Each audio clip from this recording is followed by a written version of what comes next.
see how I want to draw Zani. I don't know. I feel like she should be fully side.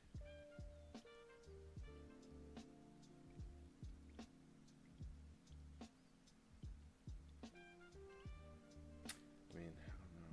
Because what's her name's a bit taller. I'm gonna have to probably look that up. But let's see.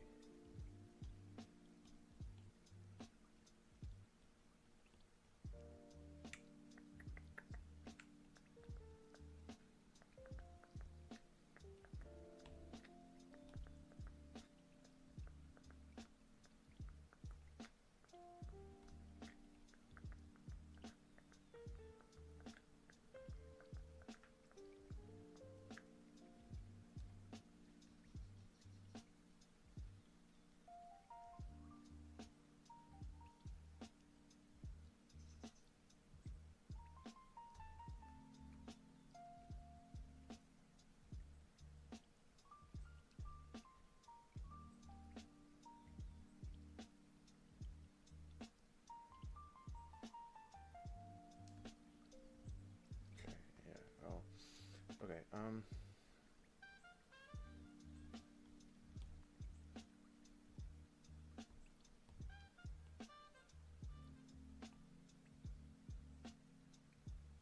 Maybe, honestly.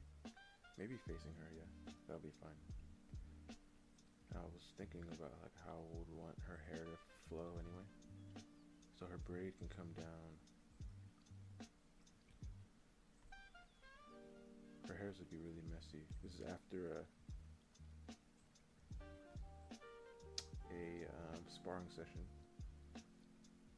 Should we put like her, you know, maybe bring this arm up a little bit higher.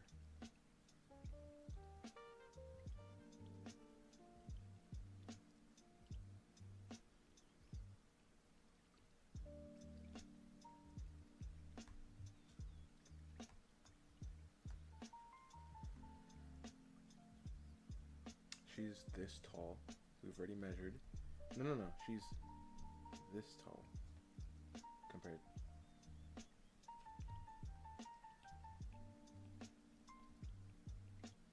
And Jay is up here, I think. No. Jay's like right here, I think. Alright, so we'll do like a back view of Zani. So we'll do like head up, like she was looking up at her.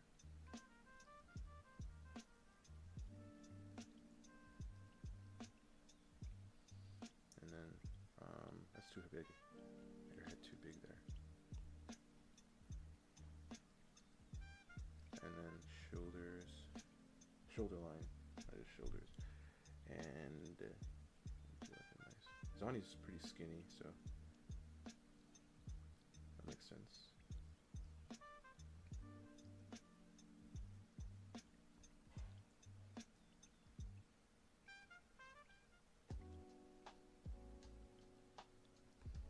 How will I even?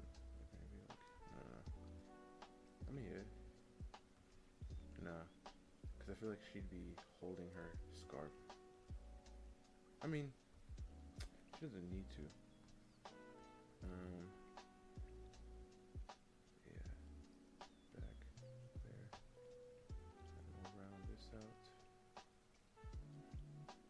Let's get the bucket.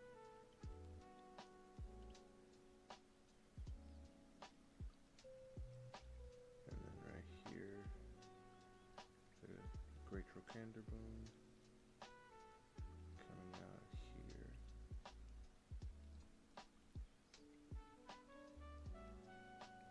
The knee and the foot.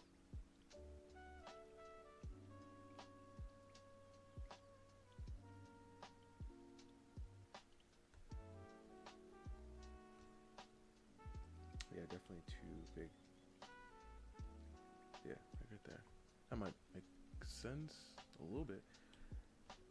I don't know, because I feel like, yeah, I can put her like over here a little bit. No, she has to be, like if she's standing next to her, she's right. Wait, whoa. If If she's standing right next to her, she's like right here. So, yeah, I guess it's fine. Or what if she's like walking away? Oh, she's looking back because she's talking to her. Let's just continue with this and then we'll see where we go from there. Let's get her ribcage. I don't really need to draw too much of this because it'll be covered. But having a good idea of like her bodies. Ooh, I don't have a reference of her in front of me.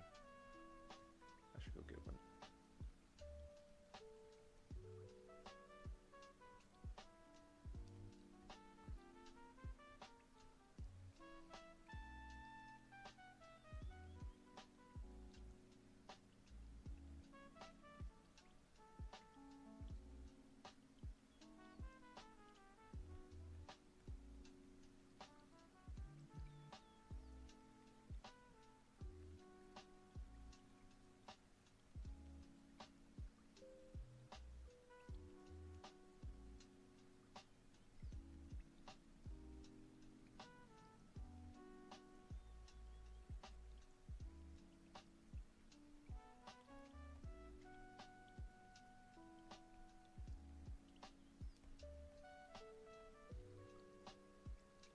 Shoulders a bit smaller.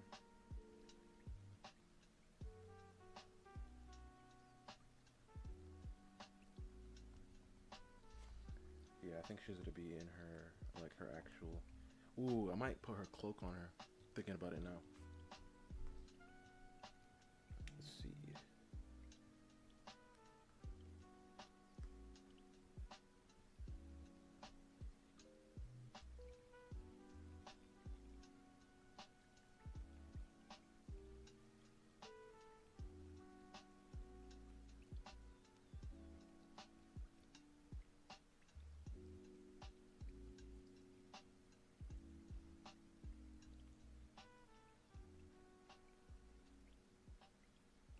I mean, her hair, I don't think I've ever drawn her hair from the back, which is an issue.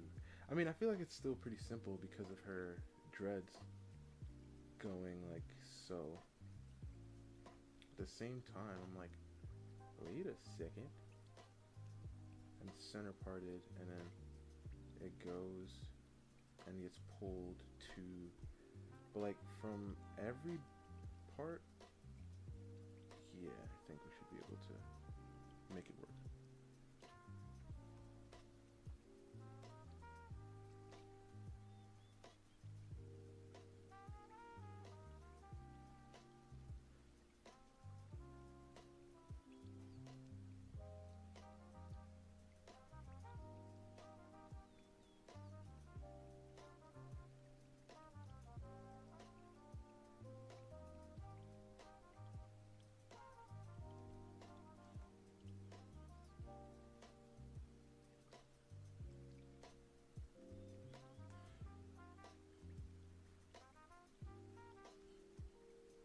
Yeah, I think I'll give her her cloak.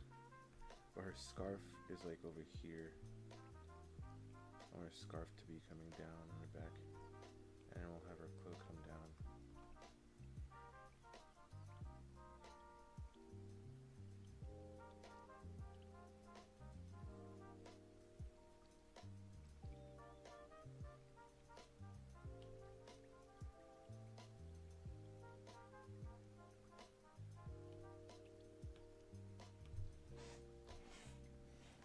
I'm gonna add a little bit of fur on it.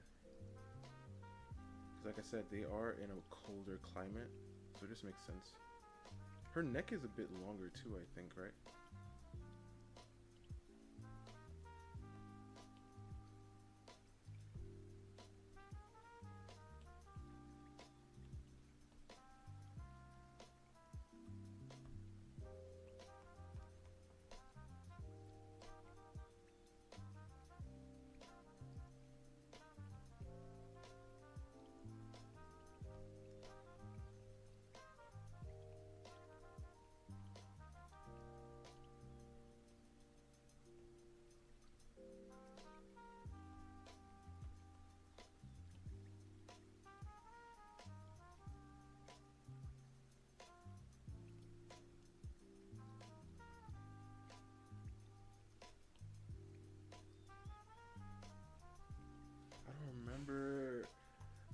exactly what her wait, the scarf is tore up too. I don't remember the back of her cloak.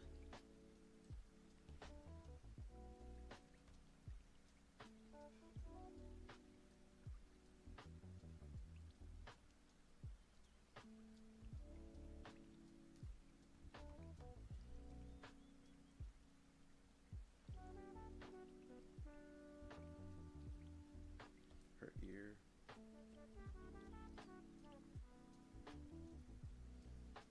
She has. Yo, I have nothing. She has earrings too, right? Let me see if I can find it. Yes, she does.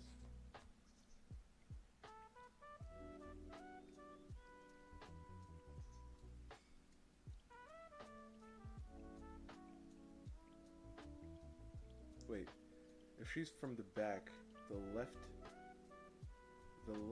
is the black one, and the right is the white one.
She has like some cuff thing, right?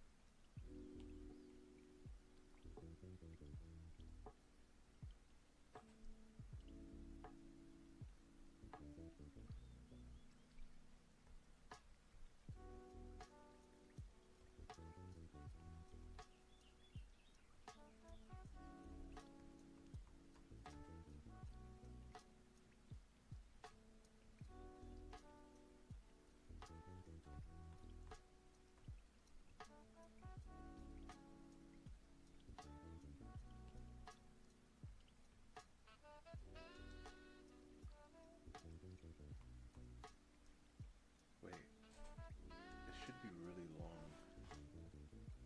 I don't know. It should be about. No, yeah, it's definitely a lot longer. Let's try. I want to do. Yeah, I want to like bring it.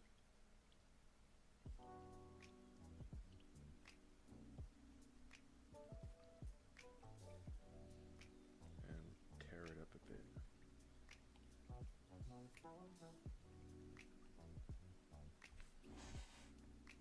No, because where's the wind coming from? Definitely longer, but because it's ripped up too, so I'm thinking maybe we can do like some.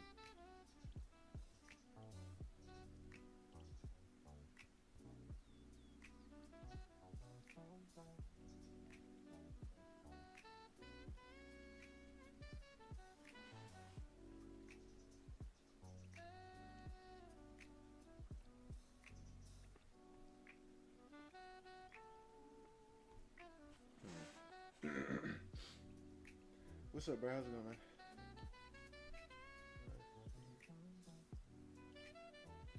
Jay? It must be that. Never mind. Never mind. That would have been crazy.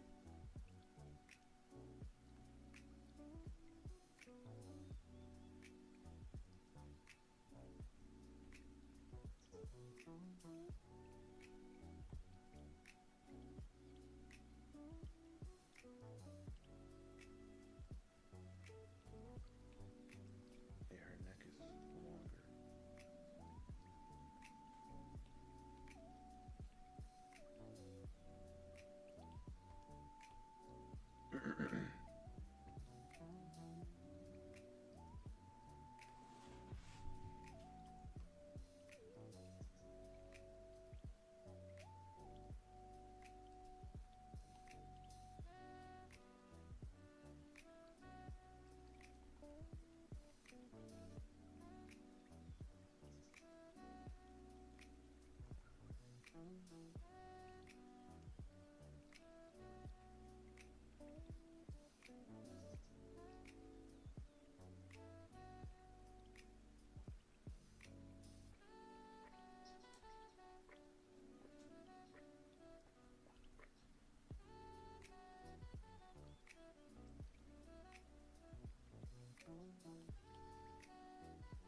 Um, oh, I heard some stuff going on with that. Not as in the story, it might be bad, or that the gameplay might be bad. Yeah, getting a lot of bad press, yeah, because of a lot of bad apples. Yeah, I heard some stuff about it. Doesn't that always suck though?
Man, Titan gotta be one of the funniest,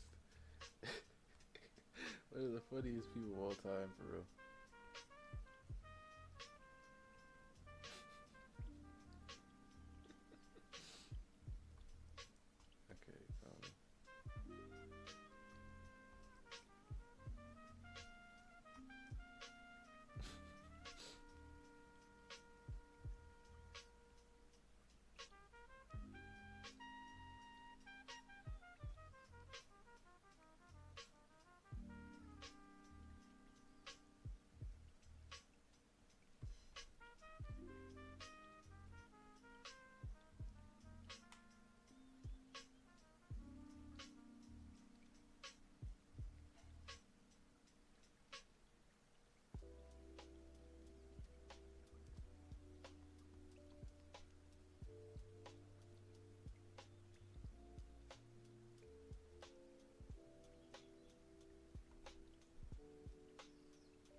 Okay, yeah, I'm like you wouldn't understand.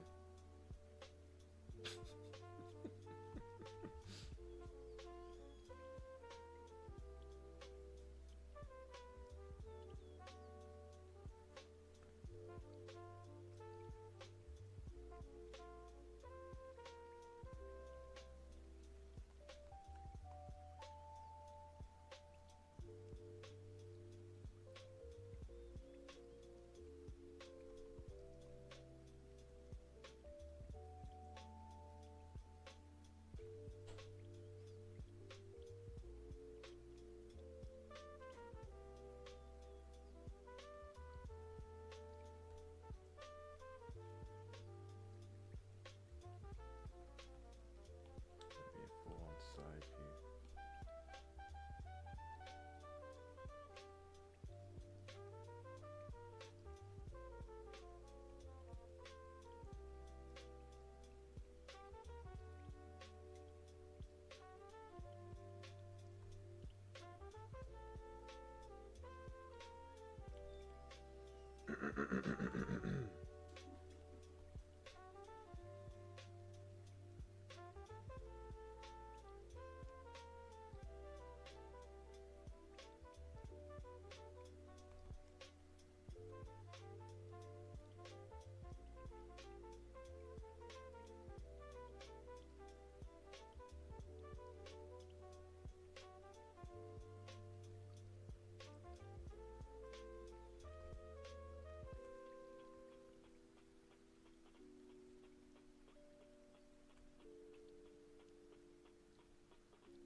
type of expression on her face. Let's get her hair down. Let's get her bangs.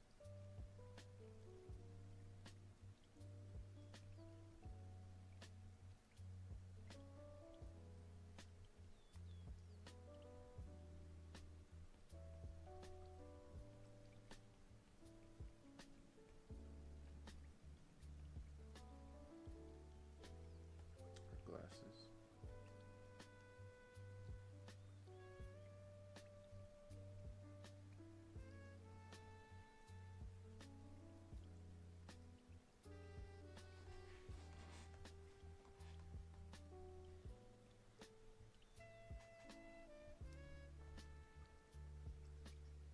Wait, if I mean, no, I'm only gonna put her. I'm not gonna put her advice. Because if I did, then I'd have to go even taller.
A little bit over here.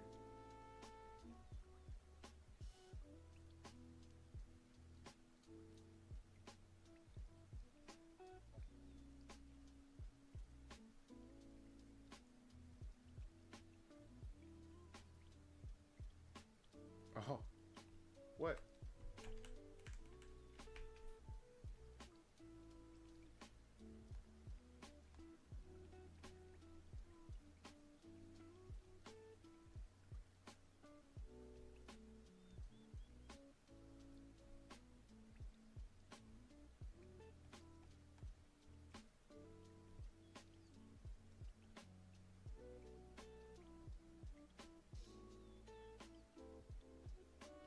Let's move it a little bit further.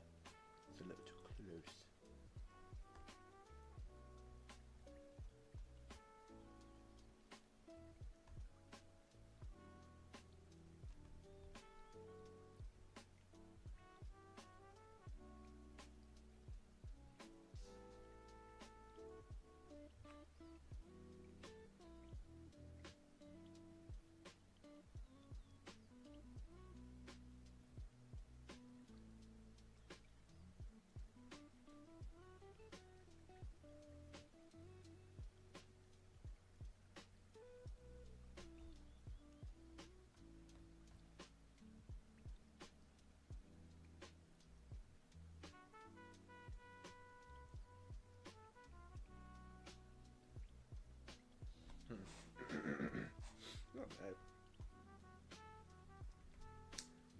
quite there yet, but like I said, not bad.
Oh, I gotta draw her hand.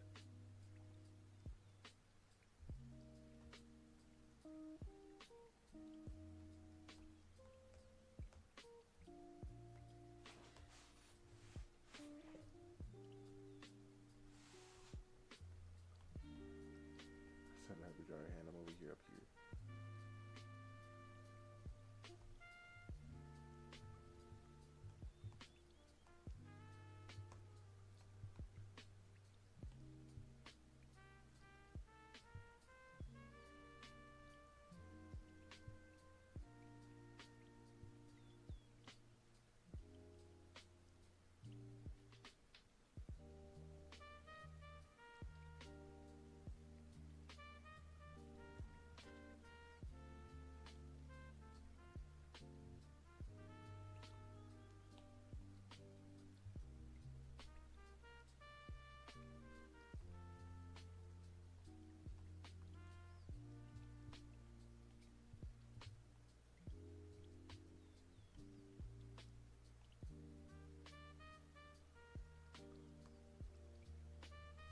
Wait, I'm drawing her this way.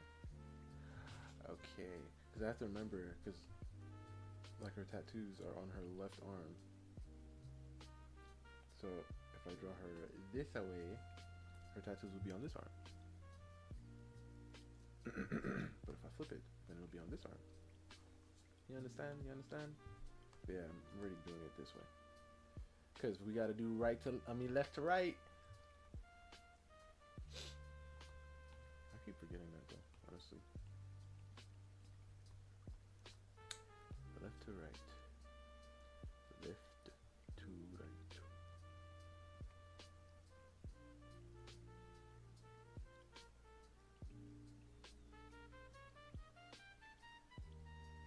No, too short. I draw a whole hand.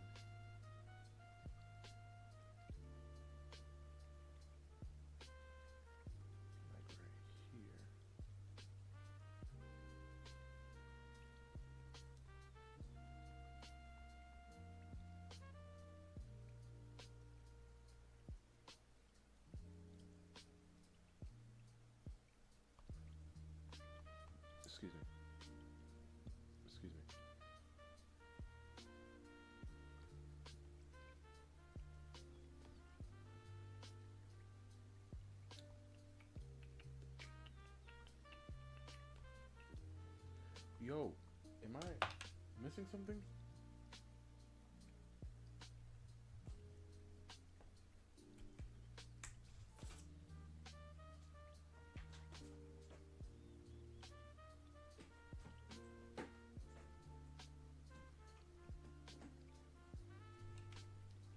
Hopefully, whatever I just did there works.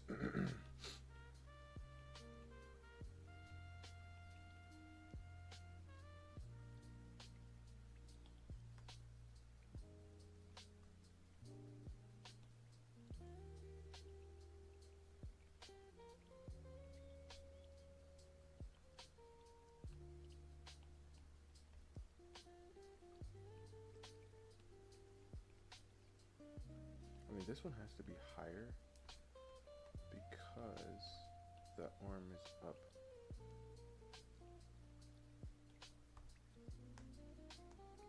Not extremely, but somewhat.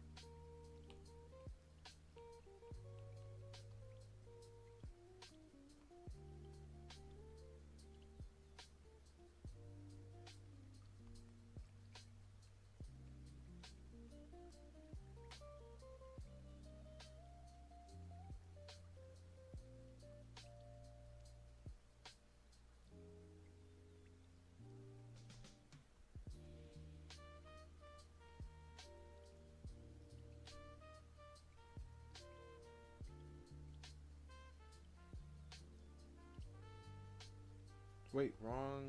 Wait, this one is fine. This is the way I'm drawing it, so this side is where she has the other one.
Should have tattoo right here on this side.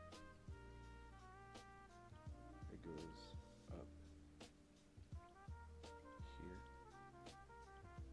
and then it goes up here.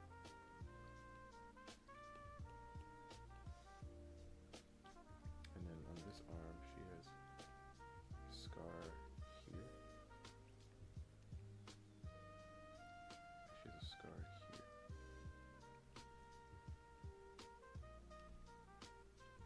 Let's bring this down a bit.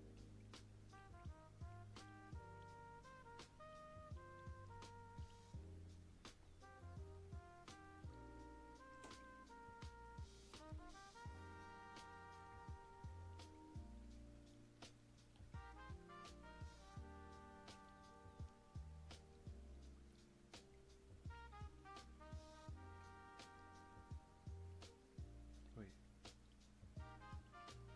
Yeah, this side.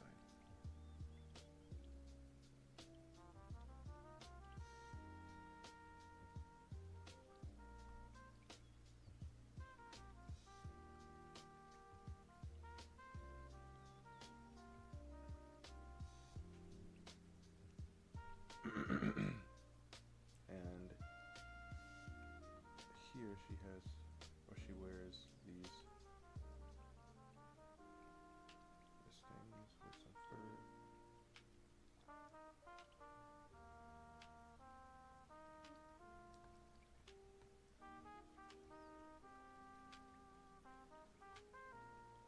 Yeah.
closer. I want a little bit more room.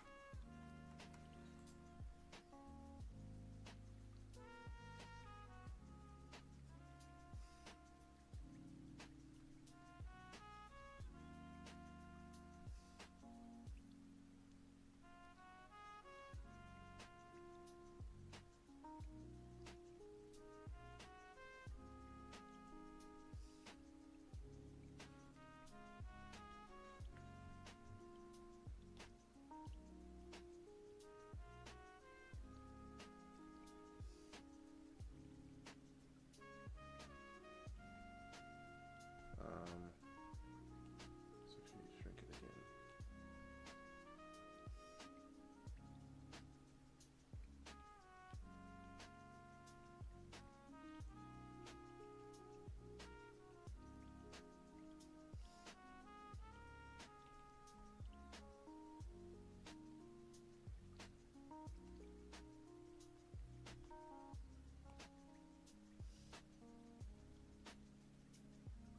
Where the heck?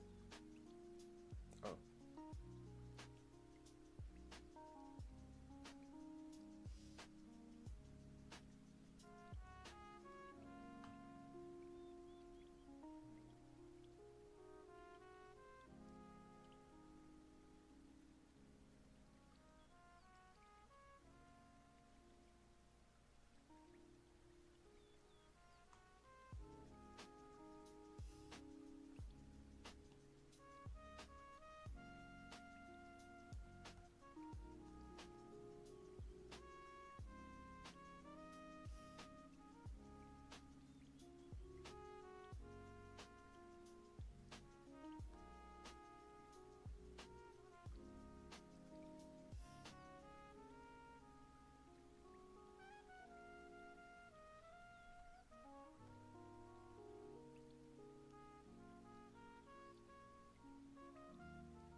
Bring it a little shorter.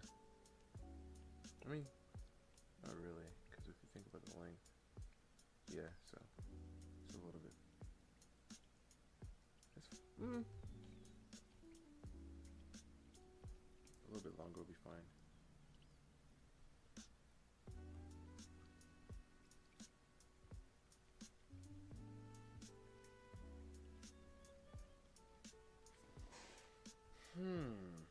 I mean, no, because I have to think about the. Oh my gosh, I'll be forgetting.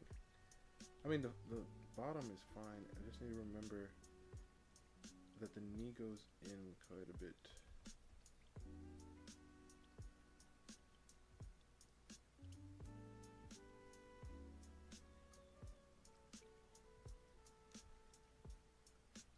I mean, I don't really need this one.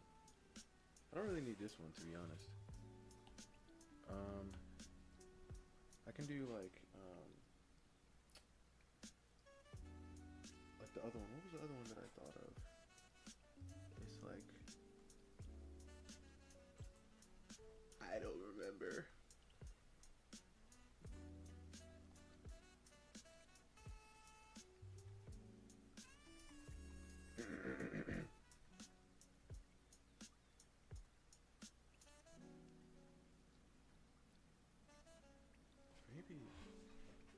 Maybe like honestly, like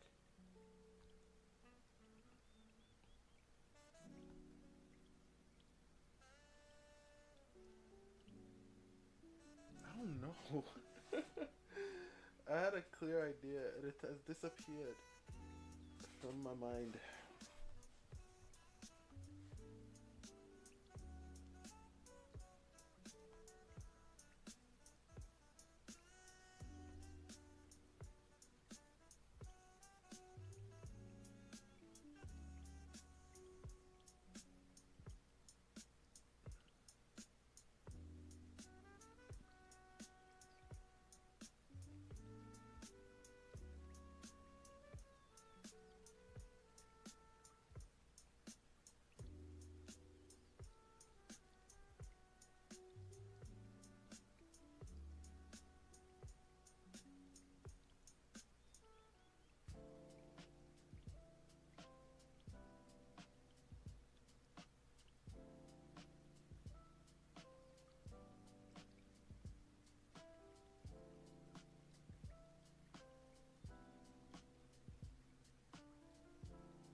Hmm.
Her neck is longer. It needs to be longer.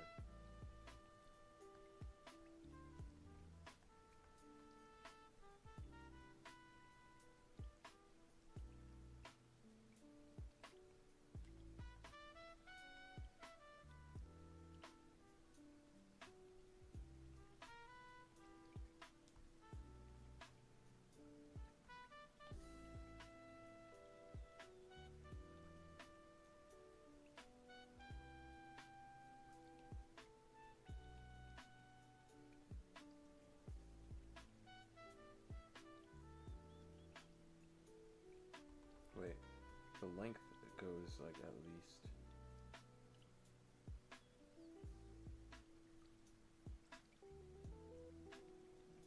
And then the left is black, and then this one is black, and then this one has a black thing, and then this one has a white thing.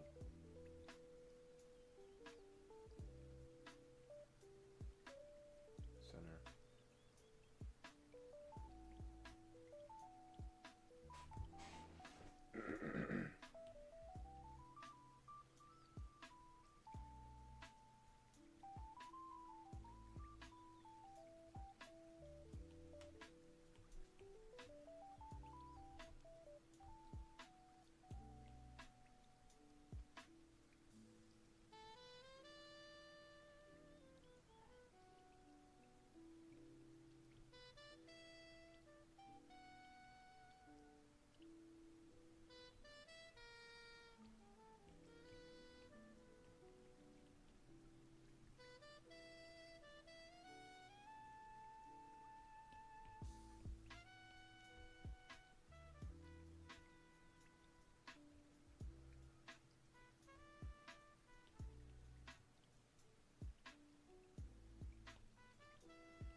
the center and this the shoulder. Maybe one, the head could be here.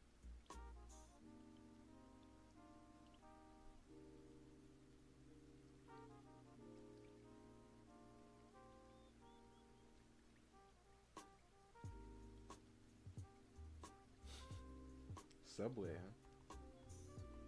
Interesting. And yeah, I don't remember if I did say anything, so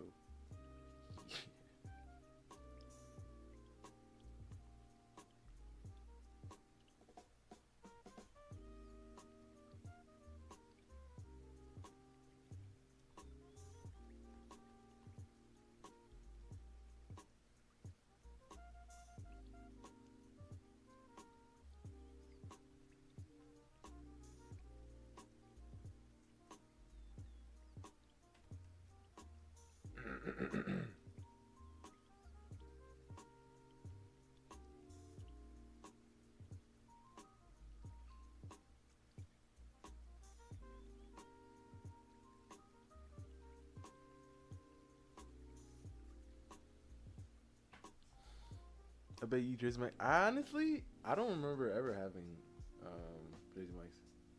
I don't know.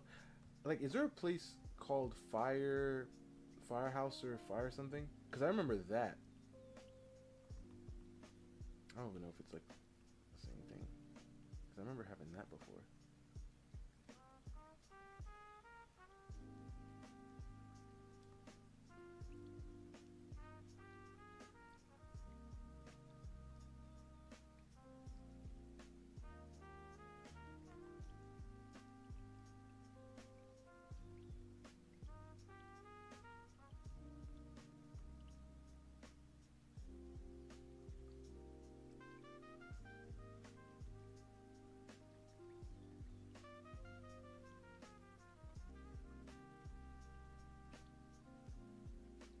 Is it called Firehouse Subs?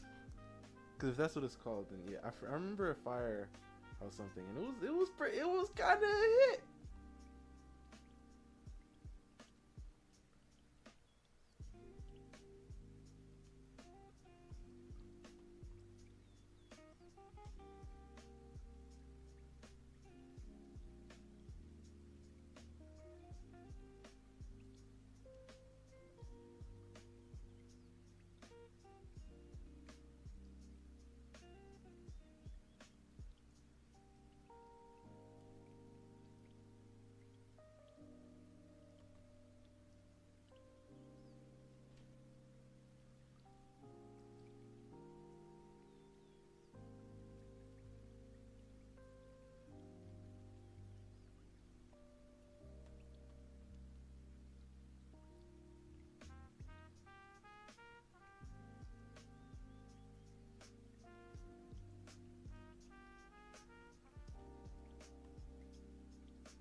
I I don't remember ever eating Arby's. I'm not gonna say it's the nastiest thing in the world because I never remember myself eating it. I don't listen. I never remember myself seeing a rapper around me, like around like my house growing up, whatever, or even my friends. I don't remember anybody I know eating it. What I remember eating was Red Lobster, um, um, like when I'm thinking about Red Lobster, I'm thinking about like the things that I see commercials about. That I remember like commercials about. Red Lobster was one of them. I don't remember an Arby's. Like I remember Arby's commercials, but I don't ever remember an Arby's nearby.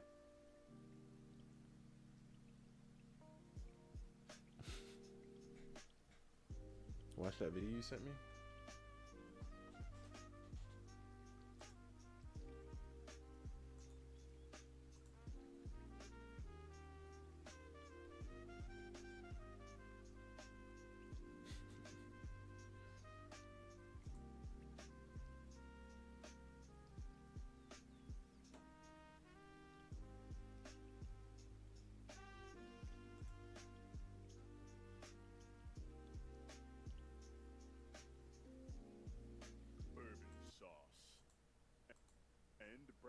sugar bacon, and Angus steak, and a top bun. This shit look nasty as fuck. Obviously, we will have the meat.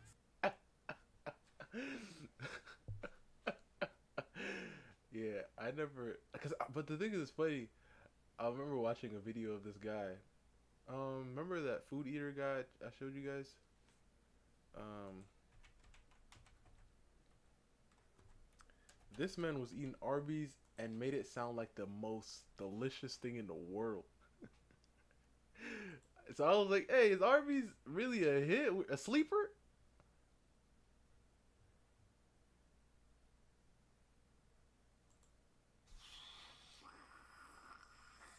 What a very awkward way to start this video. What is going on, everybody? Eric the Electric coming back to you guys again, my Electric Empire, with another video. But not just another This guy. video, another Remember I showed you guys menu challenge. him before? Alright, thanks so much. So he ordered Thanks so everything much. at Arby's. Have a good day, alright? Smells amazing. Smells amazing. You see? And they gave me napkins. I'm pretty sure they got everything right. And the thing is, I think in this video, they didn't have the meat mountain, and he was mad. He said, "Dang it, the meat mountain is the best." I was like, "Oh, for real?" I feel like that's the first time in Supercharged Menu Challenge history that they've actually got the entire order right. But you know what, guys? Before I get to this challenge, you guys know I gotta change my wardrobe. 1 second. You guys know I can throw on the Electric Empire tank top. I'm super excited to get into this challenge. Hold on, I already forgot. I gotta update my Snapchat. But yeah, Instagram crew. so Hey, you got some healthy vegetables. Actually, not so healthy because they're like slather and mayonnaise. But I can't help but love my fish. I'll pick it up later. Let's do this. the fries are good. Good guy. Really? That is fire. I don't know why the first items are always fire, but they are. Let's do this. Alright, guys, 1 fish sandwich is down. I gotta say, guys, since I love fish this much, I should probably do a Long John Silver's challenge. Would you guys want to see that? Let me know down below. You guys know we gotta take it up a notch. All that root beer. Ooh, Man, this man, I'm telling you, it's something else how he be eating and drinking. ketchup. Let's do this, people. Didn't even get any shots. And I think he said this is like one of his favorite challenges that he's done. Arby's one because it was so delicious. So to be completely honest, guys, the Arby's sauce to me tastes like mustard and ketchup mixed. Let me just say, guys, it's not a favorite, okay? You guys know we have better sauces out there. Ranch. I'm not just gonna eat this like this. You Wow. guys know This it's all about ranch. looks disgusting. Is that salami? What you do in order to spruce up your food in the best way possible. Salami is the worst. It's quite simple, people. Just put some ranch on it. You got ranch. You got amazingness. And you got some delicious calories right there. Boom. That's good, people. That is a W. Oh my gosh. And he does that when it's a 10 out of 10. When he says WW, it's a 10 out of 10. That's what he said. But I love ranch. It's so good. Salami is disgusting, bro.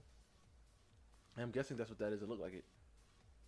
All right, ladies and gentlemen. So our 3 sandwiches are down. It's tasting very, very, very good so far. Now, I think we got to get to some of these sides right here. What do we do? Do we do mozzarella stick? Do we do curly fries? Do we do onion rings? There's so many choices, guys. I just don't know. I never know. Yeah, but yeah, that's salami good. Oh, you okay? Rage bait. That's what the kids say nowadays. Rage bait. That's what it is. Ain't no way anybody likes salami. I don't believe you. I do not believe you.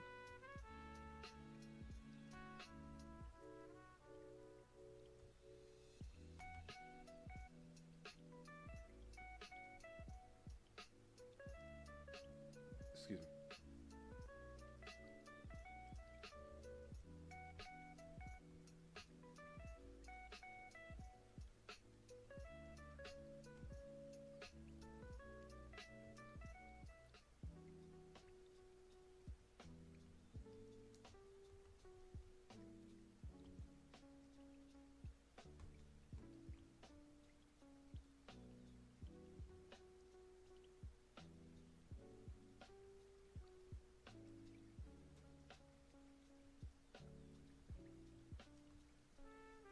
Watch the other video you sent me.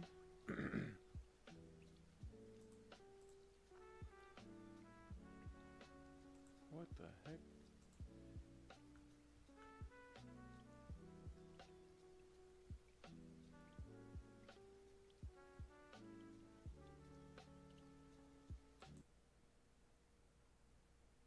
So what's the bad news?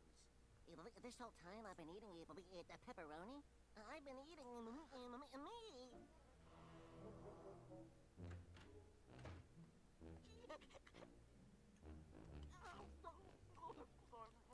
Oh my. Oh, fuck. I can't believe you've done this. Oh my.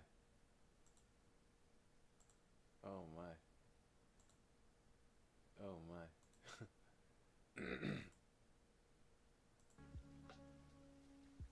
You see, this is why. Yeah, and yo, hold on, I'm telling you, that is a fact. So they know. They all are. I'm telling you, leave them. Like, listen. If you wanna do this experiment yourself, buy yourself like 2 to 3 pigs, right? And then just forget about it, right? And if you want, take one of them out. Just right, just take one of them out, right? But leave him there. Bet money you gonna come back. Guess what? He gonna be gone. You gonna be like, huh? Did he decompose already? No, he did not. And you gonna be looking at the other ones. You be like, y'all looking kind of full. I'm pretty sure I ain't give y'all nothing to eat. Strange. You know what happened? They done ate them.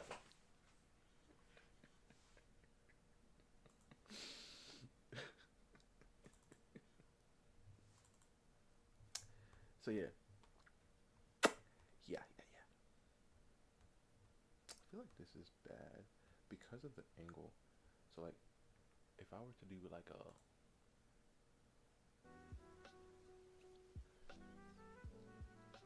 you have an important video for me? I feel like if I were to do this, right? Like as this one. Right, and then we have the head. Let's do the head.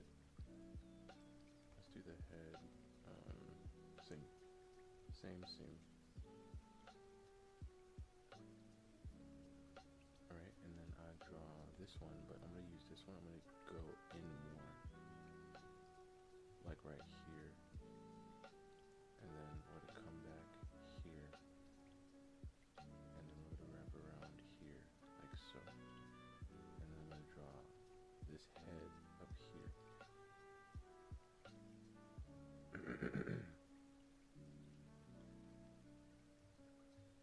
And then I'm gonna curve this back. And then right here we'll draw the hips again. And then around it. And then we're gonna have this side curve down.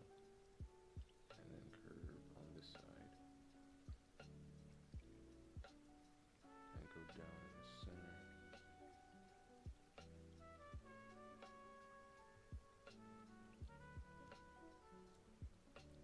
And then we'll put this to come out here, and then the knee here, and then the other foot here, and then the other knee up here, and then the foot down here, and then right here this will go up. Yeah, I think this one might be better.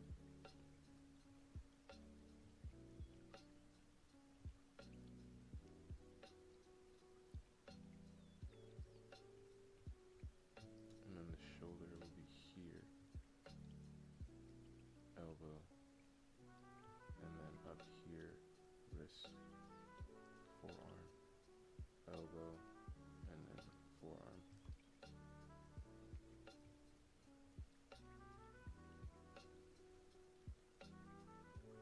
Huh? How did, oh, this leg is down here. I was about to say, what?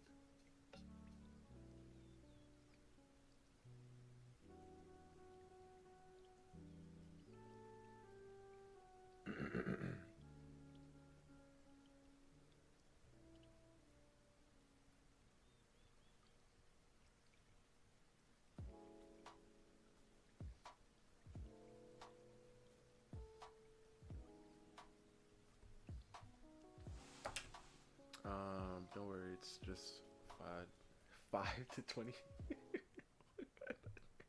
Do you not know the exact number? Okay, let's see, where is that video?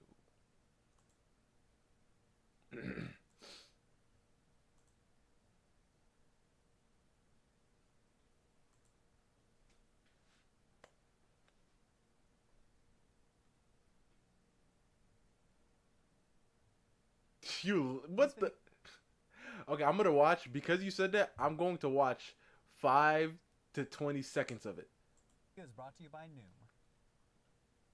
Humans eat a lot of pigs. Over 1.4 billion pigs are slaughtered each year to feed the world's pork industry. But as popular and as tasty as pork might be, pork is a polarizing topic in the world of religion. If you feel disgust... All right. That was 20 seconds. Bro, that's a 30-minute video.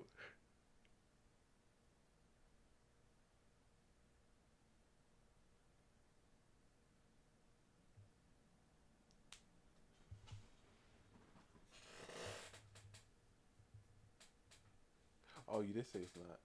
I wasn't paying attention. Okay. At the mere thought of eating pig meat, it could be because you follow a religious pork taboo, a religious dietary prohibition on consuming or even coming into contact with pork in any form. Judaism and Islam are probably the most famous examples of religions with pork prohibitions, but some branches of Christianity ban eating pork too, such as the Eritrean and Ethiopian Orthodox churches, as well as the Seventh-day Adventists. For Judaism, the prohibition can be found in the Hebrew Bible. Leviticus chapter 11, verse 7 states that pigs are unclean animals that should never be eaten, but that other mammals are fine as long as they have cloven hooves and chew the cud, like a cow, goat, or sheep. This is one of the rules of following a kosher diet. Jews, Muslims, and others have been following pork prohibitions for centuries. But where did this prohibition come from? In this episode, we'll explore the archaeology of the pork taboo. Let's start by going way back in time. Humans have been consuming pig meat for thousands of years. Long before the dawn of agriculture during the Paleolithic period, humans hunted wild boar. This is when hunter-gatherers exploited natural resources in the landscape to survive, following edible plants and animals with the seasons. Once humans settled down and started to grow their own food by the Neolithic period, around 9700 BCE, they also began to raise wild pigs as an efficient source of protein. And I say efficient because when it comes to managing herds, domesticated pigs have certain advantages. Pigs breed quickly and produce many more piglets than wild boars. They're also quick to wean, fatten, and sexually mature, all within the span of 12 months. These characteristics mean that a lot of pigs can be raised for their meat within a single year, providing a stable and relatively reliable source of food. Moreover, pigs are very useful because they aren't picky eaters. They're omnivores that eat a lot of waste produced by humans, like food waste and even human and animal excrement. In other words, pigs help to clean up after humans by eating their trash. Of course. Thus, they're very... So, if I got, like, let's say I got a few pigs, guess what? They're going to be eating. They're going to be eating all the rubbish and all the garbage that I need to get rid of. You think I'm finna just, yeah, let me get a nice slice of ham right there with a piece of bacon and a little bit of pepperoni. Nah, that thing gonna stay over there where it is and eat whatever trash that I got. He a nice cleaner, thank you. Goodbye. Useful to have in urban areas where waste can build up and spread disease if it's not managed. So, raising pigs in a city is actually an incredibly efficient way to get rid of trash while also fattening up a herd for their meat. Pigs do have some drawbacks, though, which have been used to explain the origins of the pork taboo by some scholars and zooarchaeologists. Archaeologists who study animal bones in order to understand the relationships between humans and animals. We'll get into that theory shortly. A landmark study in the late 90s developed a set of pig principles that help explain both the advantages and disadvantages of pig domestication from cultural and environmental perspectives. Max Price, a zooarchaeologist and leading expert on this topic, has recently updated this list based on new findings in his book, Evolution of a Taboo. Amazing book. If you really want to understand this topic, go buy his book after you finish this video. Let's take a closer look at some of these pig principles. Environment. Pigs are not very mobile and don't need big pastures like cattle or sheep. This makes them ideal for raising inside a settlement or city. Plus, they eat human trash, but it makes them poorly suited for pastoralist and nomadic lifestyles. Number 2, society. Throughout history, pig husbandry in cities is often associated with lower socioeconomic status. Number 3, settlement.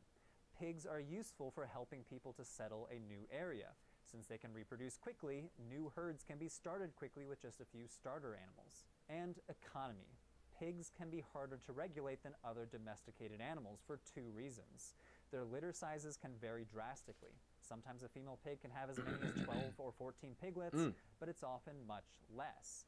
Moreover, they don't produce secondary products like wool or milk, which are also valuable sources of taxes and institutional wealth in pre-industrial societies. Thus, governments might encourage raising other animals like goats, sheep, and cows. Pig milk. And finally, health. Pigs carry disease and are susceptible to parasites like tapeworm that can be transmitted to humans. So how might these pig principles explain pork taboos in the ancient Middle East? Why does the Bible make such a big deal about pork specifically? We know from archaeology that humans raised and ate pigs in the Middle East from the beginning of agriculture. So when and why did attitudes turn against the pig? First, let's focus on the last pig principle, health. For a long time, it's been fashionable to explain the origins of pork taboos as a form of ancient hygiene or disease control. In his book, The Guide for the Perplexed, the medieval Jewish philosopher Maimonides argued that God banned pork because it was unwholesome for human consumption. The pig's habits and its food are very dirty and loathsome. Thus, the law is there to protect God's people.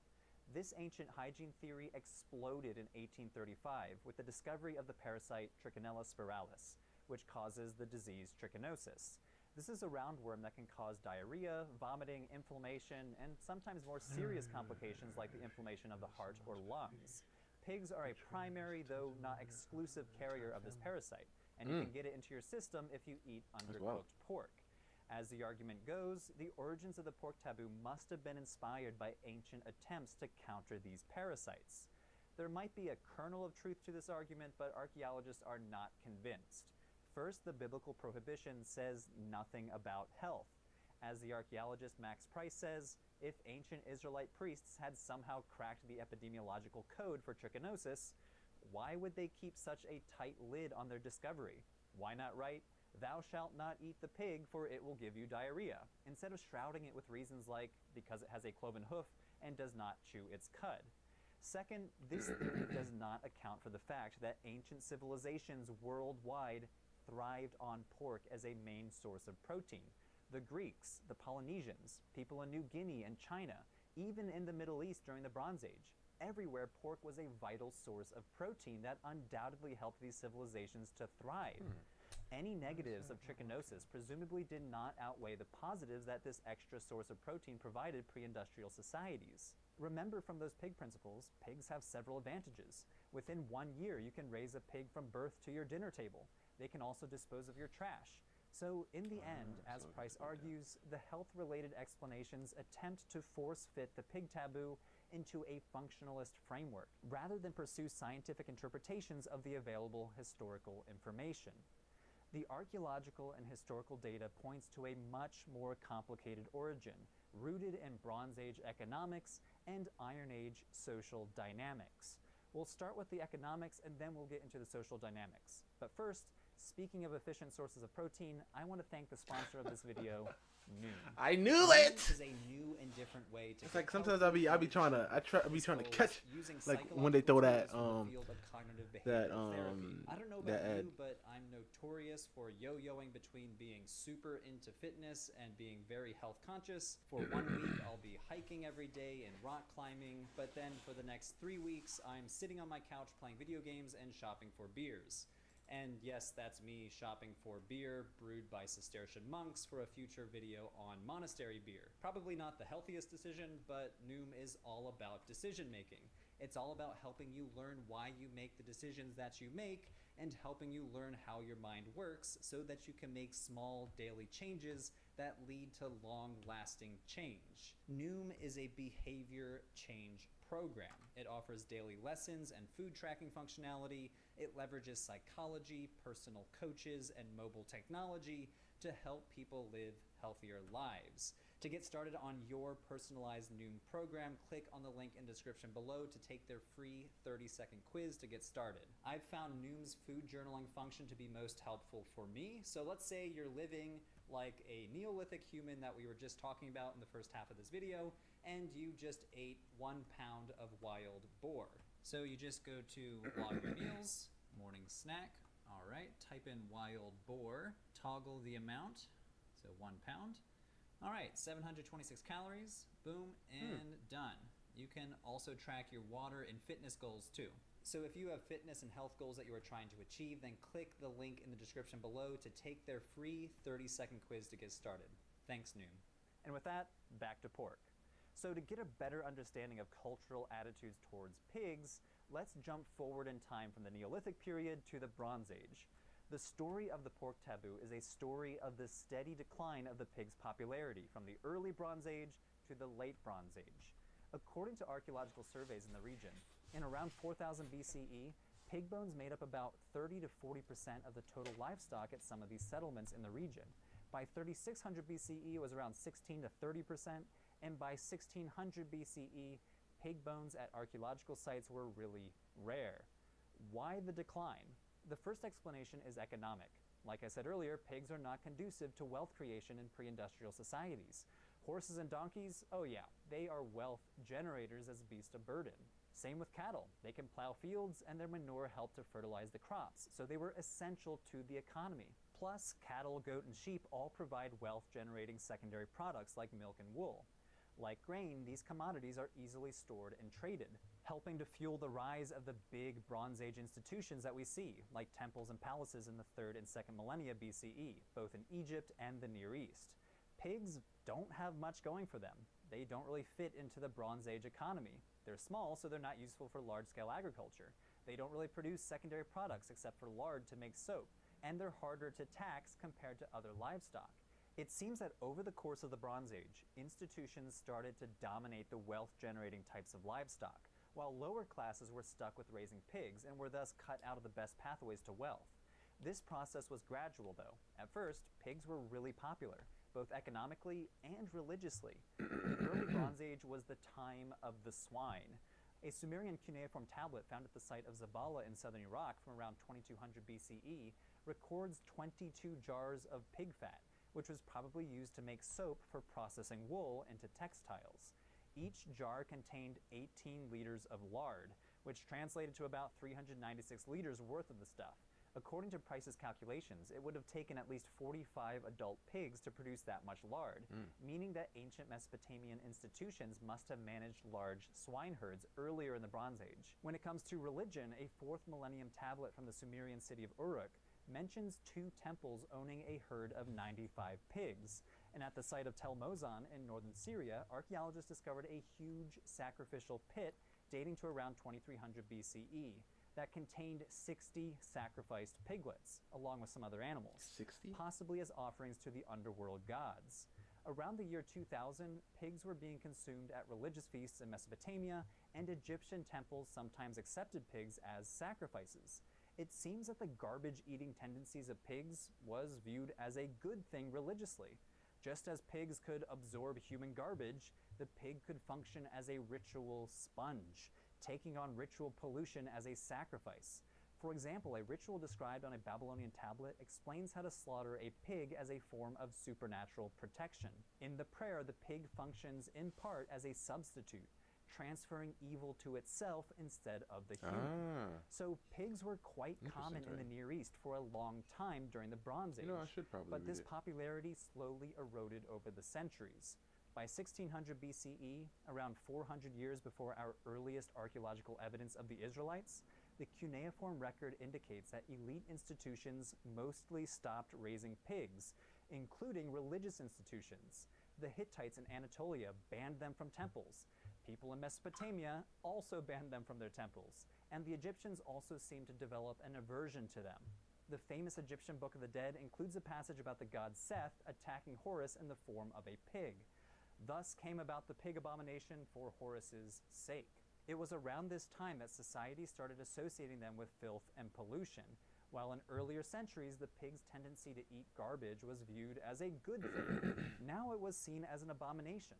Moreover, as low-class, low-wealth generating animals, apparently they were not fit for temple sacrifice. Now, this is not to say that pigs disappeared entirely. People were still raising and eating pigs, but at much lower rates than earlier centuries. Listen, In late listen, hear me out, okay? Hear me out. If you want, like I said, if I have like, because I'm gonna get my farm, right? Once I got my farm, if I got some stuff I gotta get rid of, guess what? Hey yo, Piggy, I got a meal for you, boy. He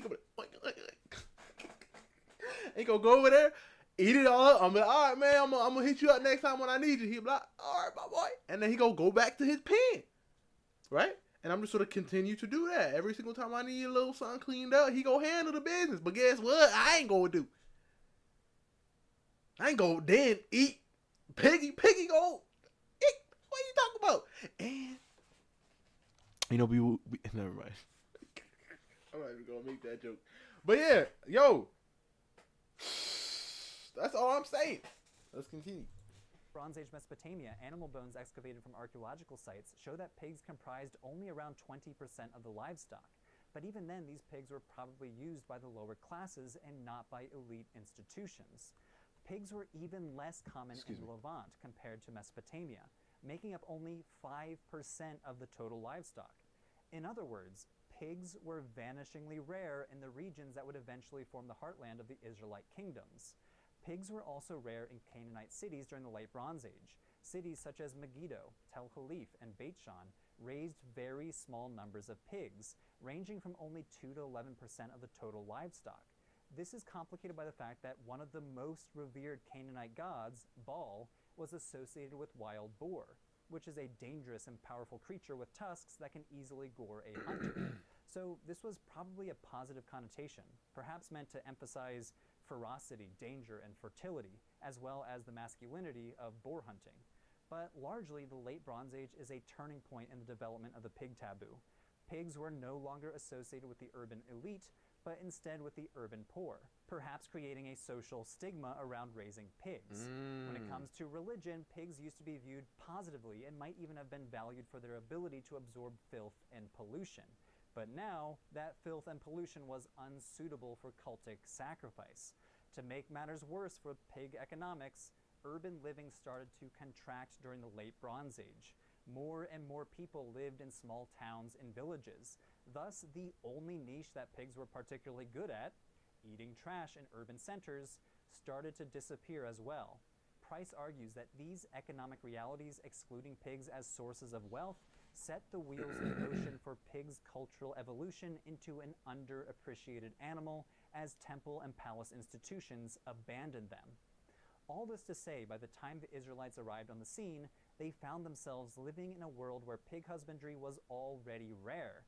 They emerged out of cultures that for centuries associated pigs with the lower classes as well as dirty urban like living. peasants. And now that we've discussed the economics, it's now time for the ancient Like only the social bums dynamics. be eating this stuff. Specifically, I get it. the rivalry between the biblical arch enemies, the Israelites versus the Philistines. This rivalry may have inspired the Israelite pork taboo because the Philistines ate a lot of pork. These two people groups arrived on the scene during the late Bronze Age collapse, a time when the status quo began to crumble across the Eastern Mediterranean. The palace economies that we've been talking about and the long-distance trade that supported these economies disintegrated. The imperial superpowers of the time, Egypt and the Hittites, retreated or collapsed entirely. During this time, the Israelites emerged gradually from indigenous Canaanite populations in southern Canaan, sometime around 1200 BCE. Around this time, tiny farming villages started popping up in the highlands, which archaeologists now interpret as the earliest Israelite villages, possibly a mix of nomadic and city-dwelling Canaanites that had moved into the hilly and sparsely populated interior, eventually forging a new ethnicity through a process called ethnogenesis. The Philistines, on the other hand, originated from a diverse group of people who migrated from Greece and the Aegean Islands to settle along the southern coastal plain, also around 1200 BCE. They brought with them Aegean-style architecture, Aegean-style pottery, and Aegean-style cuisine, including pork. Pork was part of the typical Aegean diet, so it was also part of the diets of the early Philistines. Excavated Philistine sites show higher rates of pig consumption during the Iron Age 1 period compared to the surrounding cultures. For example, at the biblical city of Gath, people apparently ate a lot of pork, where it made up around 13% of the meat in their diets throughout the Iron Age. Wow. Meanwhile, pork consumption is nearly completely absent from Israelite sites. During the Iron Age 1 period, pigs comprised a paltry 1%. Bro, I don't know if it's because of how he says one, but every time he says one, I'm just like, in my head, I say peace. Honestly, I don't know if it's because of how he says one, but I just say peace every single time in my head. What the heck is going on, brother? Or less of the total livestock remains at most of these sites. So even though only a few kilometers separated some of these Philistine and Israelite towns, we see a striking difference in the amount of pig bones at these respective sites. Now, to be clear, the pork taboo was likely not fully formed at this time. Remember those pig principles from before, there are many practical reasons why the early Israelites did not consume much pork. This is why Max Price reminds us that the pig taboo was an evolving cultural element. It did not emerge fully formed. Having said that, some scholars have theorized that this discrepancy between Philistine sites and Israelite sites demonstrates that the Israelite pork taboo was inspired by Philistine pork consumption. Outlawing its consumption was a way to distinguish us versus them. Those evil bad guys eat pork, and we don't eat them. Price essentially agrees with this argument that Philistine pork consumption may have inspired the initial Israelite taboo, but we need to add a few caveats here. First, while avoiding pork may have been an ethnic marker for Israelites, it does not seem to have been an ethnic marker for Philistines. We see variability across Philistine sites. For example, check out the site of Tel Kassil, a small ancient village. Here, pig bones barely registered for archaeologists. I don't know if it's because, I mean, obviously, we've always had color, really. But, like, when I see these, like, old, I feel like you just gotta, like, when they show it to me like this, I'm just like, you gotta hit me with that grain texture, you know, a little faded, you know, just to help me understand that this is some ancient, you know, location. Making up only 1% of the total animal remains. If we go by the logic that Israelite sites have very few pig bones... And Is this guy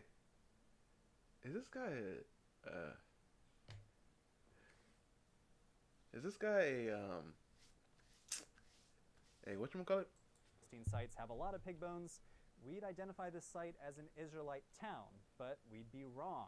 Tel Kassil was a Philistine town. So while it's true that areas with higher proportions of pig bones are usually Philistine settlements, sometimes as high as 20% of the total livestock, this is not true across the board. However, it's worth considering that 20%, that upper ceiling of pig bone frequencies at Philistine sites, was still a relatively low proportion of the diet overall. Remember that back in the early Bronze Age, pigs comprised upwards to 40% of the total livestock at some of these cities. So the data indicates that pork might not have been all that meaningful for differentiating Philistines from everybody else, including the Israelites. From the Philistine perspective, it might have just depended on the cuisine of a particular city. So a pig taboo might have been integral to forming a specific Israelite ethnic identity, even if pork wasn't necessarily central to Philistine identity. But this is not the whole story. In the previous section about the Philistines and the Israelites, we'd been hanging out in the Iron Age 1 period. But the prohibition against pork in the book of Leviticus is much later, dating to the 8th or 7th centuries. This is hundreds of years later than the first Israelite settlements that we were just examining. It would be bad historical methodology to project findings backward from an 8th century text back in time to try to explain 12th century realities. From decades of archaeological discoveries, it's clear that the people composing and compiling the Hebrew Bible had very little awareness of what had happened that far back in time. Granting that the Philistines may have inspired the initial move toward a pork taboo, do we have any evidence from closer to the 8th and 7th centuries that might explain why it ended up in the Bible? The answer may lie in yet another ancient rivalry, the rivalry between the southern kingdom of Judah and the northern kingdom of Israel, the two Hebrew-speaking kingdoms of the Iron Age. By the time Leviticus was being compiled, it seems that the Philistines were no longer eating pork. Over the course of the Iron Age 2 and Iron Age 3 periods, the proportion of pig bones declined at Philistine sites. At the ancient Philistine city of Ekron, pig bones dropped from a high of nearly 20% of total livestock in the Iron Age 1 period to less than 2% by the Iron Age 3 period. Huge drop. At Ashkelon, another major Philistine city, less than 1% of the bones belonged to pigs. Scholars have hypothesized that this is because the Philistines acculturated into life in this region, where, as we know, historically pigs were not as popular. But it's a different story with the Hebrew-speaking kingdoms. While the general picture showed that Israelites consumed very little pork, there were some important regional differences. As is often the case, there were some exceptions to the rule, even among the Israelites. At some major cities in the northern kingdom of Israel, such as Megiddo and Beit Shan, pig husbandry actually increased during the Iron Age II period, reaching nearly 8% of the total known livestock population. That's a higher proportion of pig bones than at some contemporary Philistine sites. I'll say that again. By the Iron Age II period, northern Israelites living in the major cities like Megiddo and Beit Shan were raising and eating more pigs than many Philistines were. Archaeologists have observed similar patterns at other Israelite cities, such as Hatzor, where pig remains make up around 3 to 5% of the total livestock. These remains all date to before the Assyrian Empire conquered the northern kingdom. A totally different pattern emerges in the kingdom of Judah to the south. At the major cities of Lachish, Tel Halif, and Jerusalem, pig remains were virtually absent. So the pattern that emerges is not so much a clear-cut dichotomy between Israelites versus Philistines, but rather the data might point to a stronger dichotomy between Israelites versus Judahites, the lowland urban centers of the northern kingdom of Israel, who sometimes raised and ate pigs, versus those residing in the southern kingdom of Judah. So how do we explain this unexpected pattern, since it doesn't seem to fit into the biblical model of Israelite identity? Were some Israelite city dwellers purposely violating the pork taboo, or had the pork taboo not been fully established in this region? One explanation is that the pork taboo developed in the southern kingdom of Judah in practice and in writing during the 8th and 7th centuries. During this period, religious reforms were being carried out under kings like King Hezekiah and King Josiah, and the northern kingdom of Israel became a favorite target of the biblical authors, who were based in Judah. These authors frequently villainized their northern neighbors. From the perspective of the cultic and political leaders in Judah, eating pork was one of the many egregious transgressions committed by those wayward Israelites up north. During the Iron Age II period and all the way past the Babylonian exile, the pork taboo became important enough to the authorities in Judah that it became enshrined in the Torah. So, pork consumption could have been one of the things that the biblical authors latched onto in order to highlight the supposed moral failings of the Israelites, which led them to outlaw it forcefully in writing.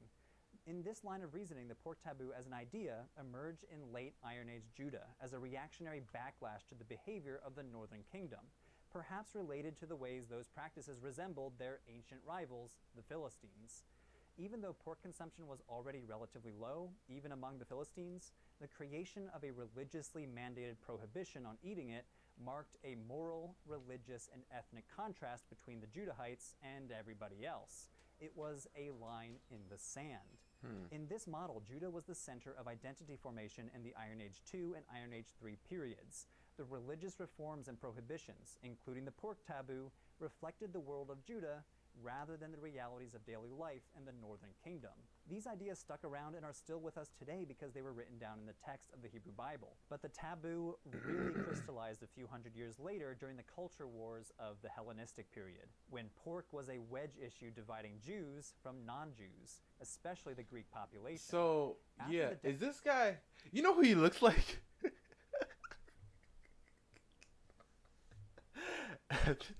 You guys know Smosh, right? Instantly, bro. Like, it hit me in the beginning. I just didn't want to say nothing. I was like, y'all gotta be related to something. Like, it's somewhere in the blood. Death of Alexander the Great, Judea fell under the control of the Hellenistic Seleucid Empire.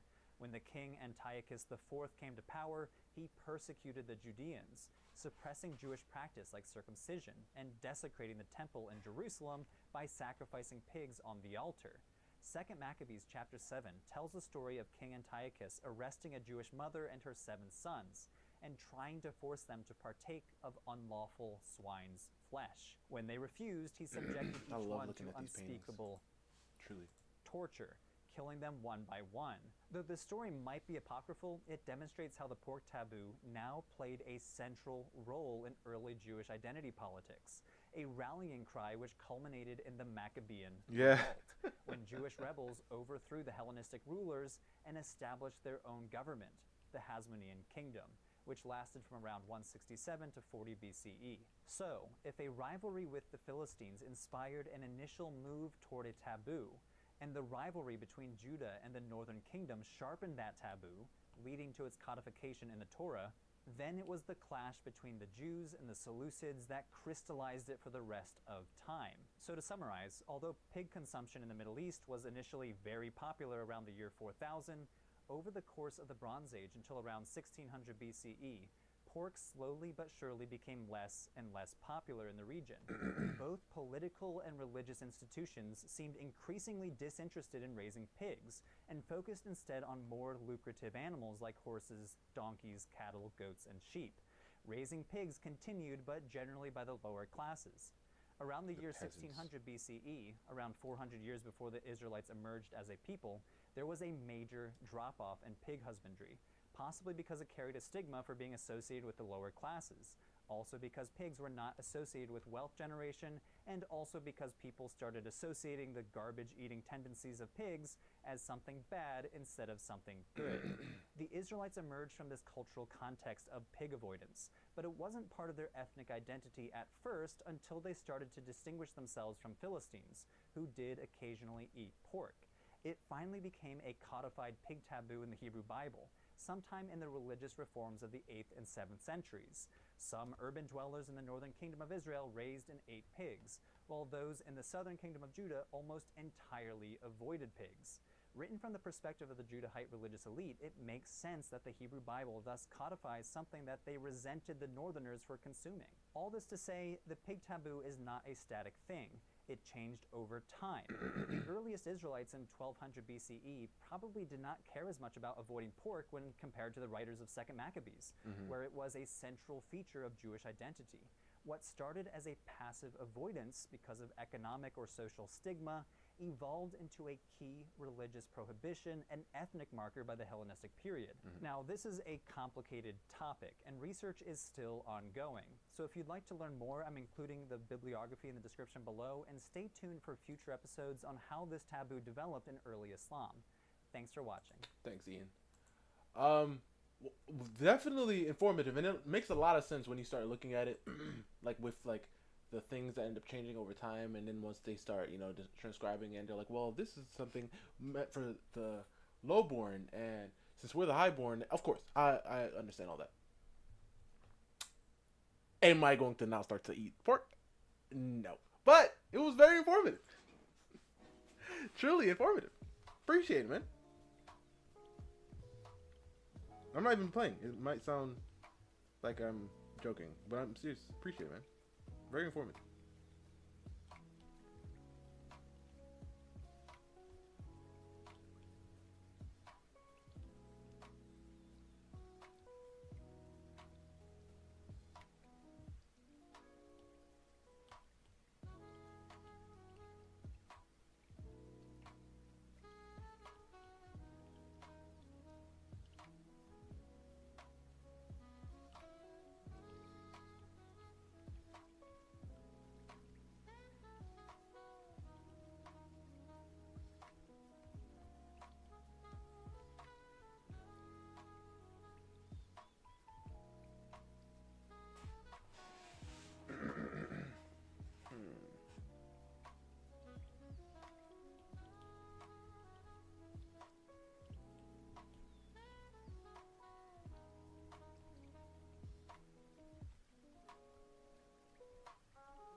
What does that have to do with me not eating pork, Titan?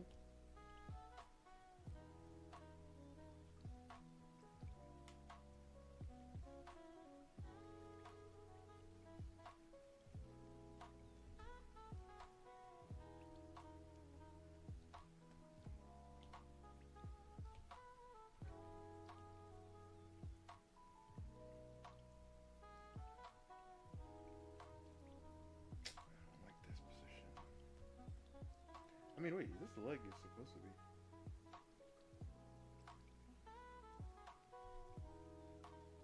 be. Because you missed it out. Listen, I've had enough pork in my life before my eyes have been opened, right? So, I ain't missing nothing. It's kind of like candy, right? Like, I haven't eaten candy in like years, right? I've had, unless you're allergic or something. I don't believe so. Like, the last time I ate pork, I feel like it was pretty clean. But, what was I saying? Like, I've had, like, I don't need, like, when I walk by, like, let's say, like a supermarket or something, or like a corner store, and I'm craving something sweet, I don't need to grab like a Snickers bar or something. Like, I'm good, you know? Like, I'm alright. I don't need to grab any of them. I'm just like, I'm straight. You know what I mean? Like, we good. I mean, like, it's fine. Like, I've had enough.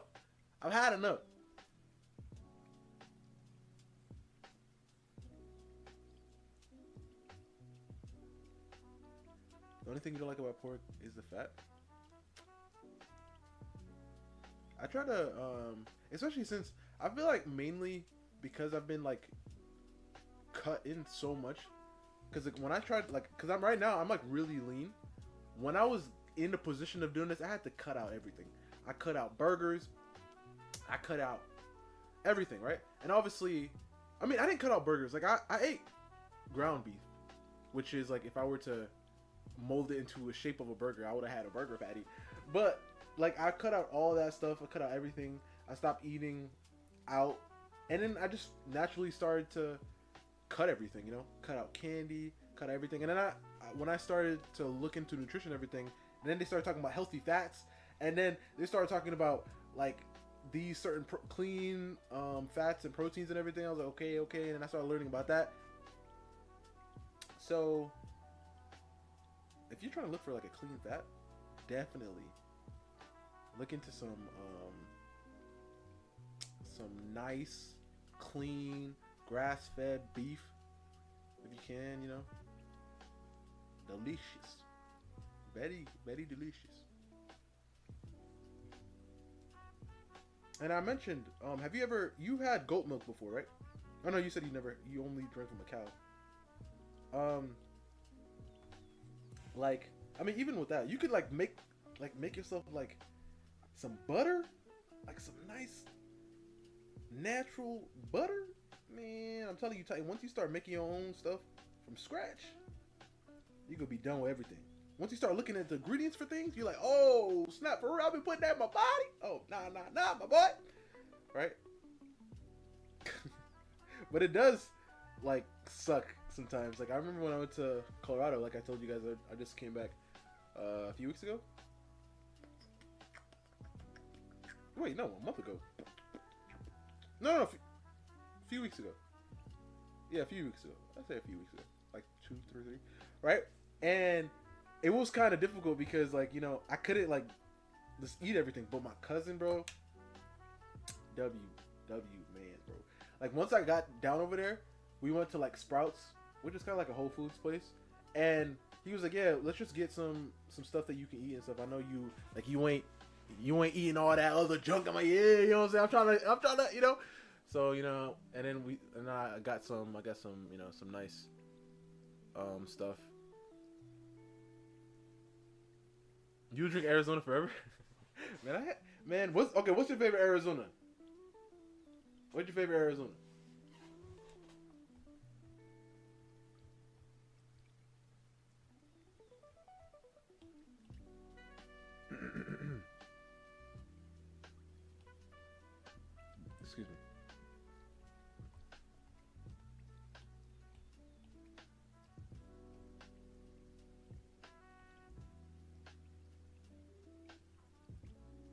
Yo, y'all heard what happened to that one guy, that one singer guy? I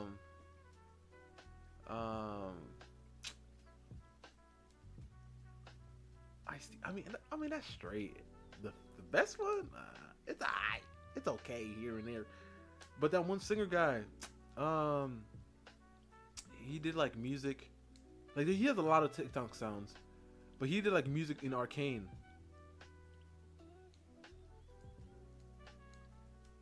His name starts with a D. Give me a second. Give me a second.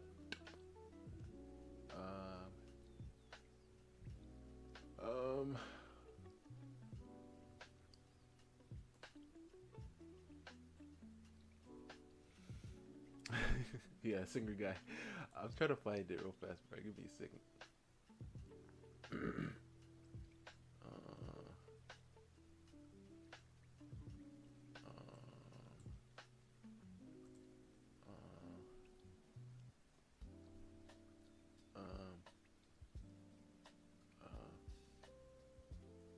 David, I guess, because it's D4VD, and I'm guessing it's like A. It's supposed to be like David with an A, bro. When I tell you, right? When I tell you, I remember like I randomly saw a clip of this girl, this black girl. She was like, "Listen, guys, don't believe anything that they're saying," right? And then I was like, huh. And then the next clip, the next video, like right after that, was like a clip of him talking about the music industry is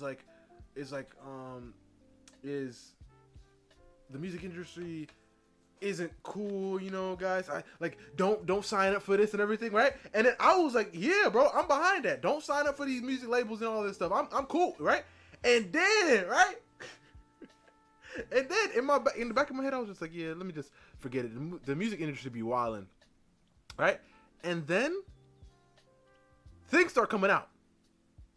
And me, I, like, with everything that I know, I don't think that he did it. But he is guilty of some things. And the thing is, instantly, what clicked for me today, right, Brian? I was thinking, I was like, wait a second. Yeah. Sure, he didn't do that probably. But it's so interesting how all of this stuff is coming out now. Kind of like, it's not that they're trying to get him for this, but they're trying to ruin his reputation. Right? Because at the end of the day, even if he doesn't go down for that, us finding out all of this is making people like, oh, wait, hold up. Right? And then people are kind of like, you know, and then once that happens, guess what happens? These movies and these companies, they don't want to work with him no more. So at the end of the day, he will lose everything like anyway.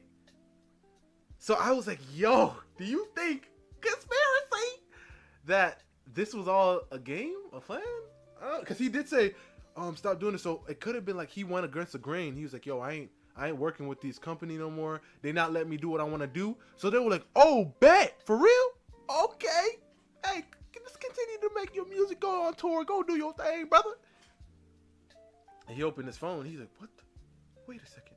This girl that I've been trying to bear, like, not literally. Come on, come down. I've been trying to like distance myself from. Why is she coming out now? And in a car that I used to own? Wait a second.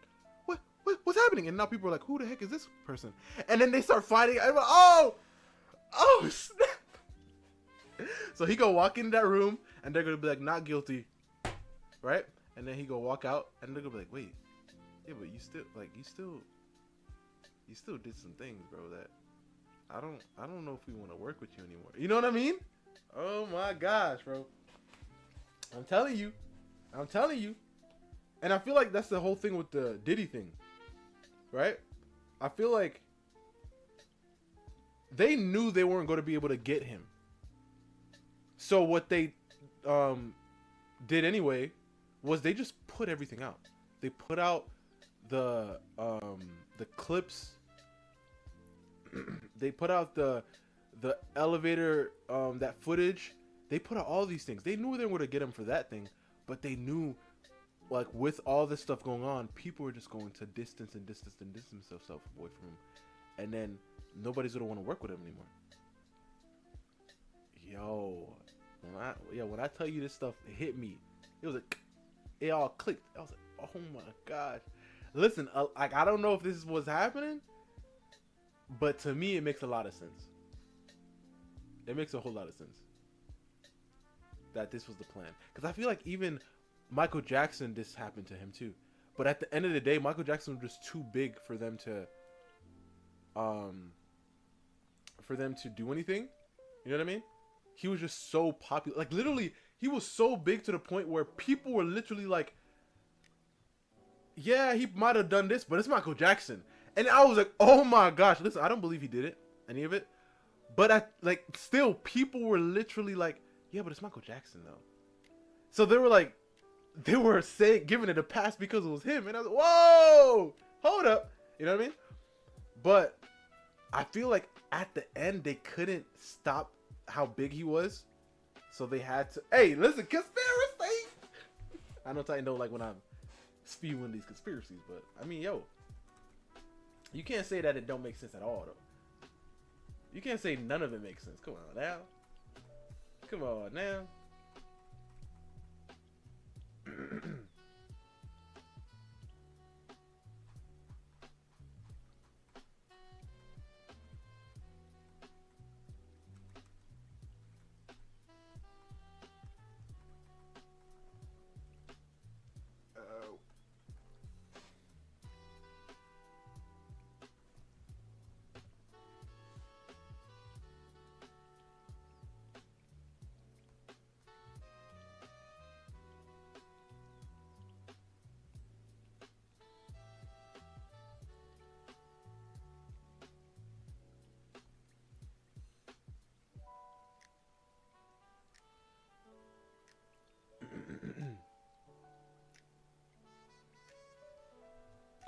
Hold up. I actually saw a video. I saw a video today by Damari. I mean, I didn't watch it.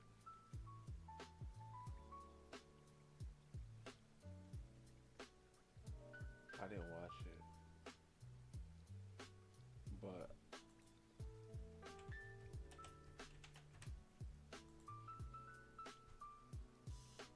yeah. Okay. We're watching this.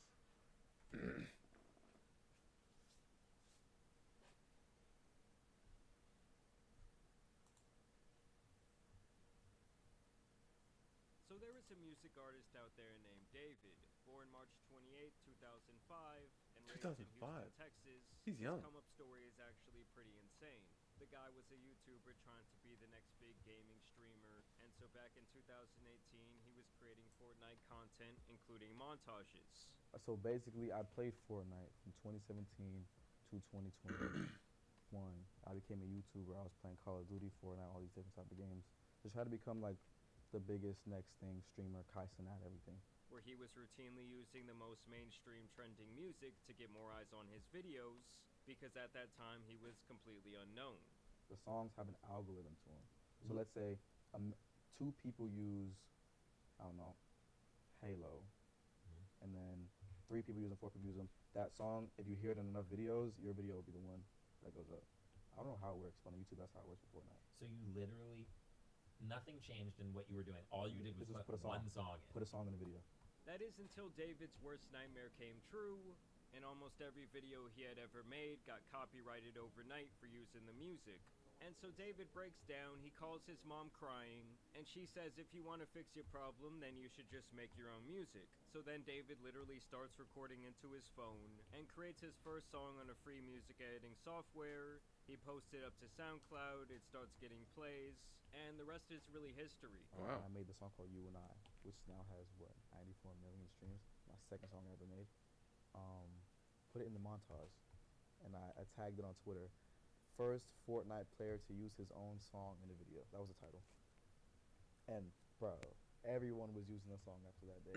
Like the Fortnite streamers that I was watching and looked up to were using my song. Everybody was using my song, bro. It's crazy because it was royalty free. Because nobody's getting copyright strikes. David was a pioneer for doing this because he actually sounded pretty good.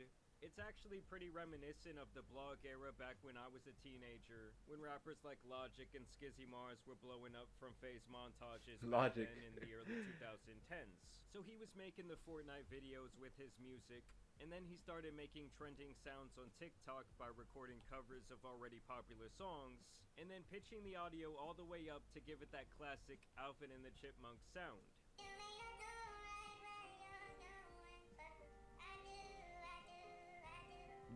I got 500,000 followers off that, bro. But then literally 2 TikToks later was the romantic homicide one, which has like 16 million views. Wait, what? Everybody, my mom was commenting on this one, bro.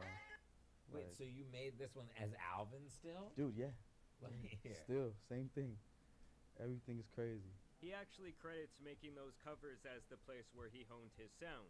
So the reason why you developed your style Yeah. was just because you were pretending to be Alvin the Chipmunk. Dude, yeah, yeah. That's insane.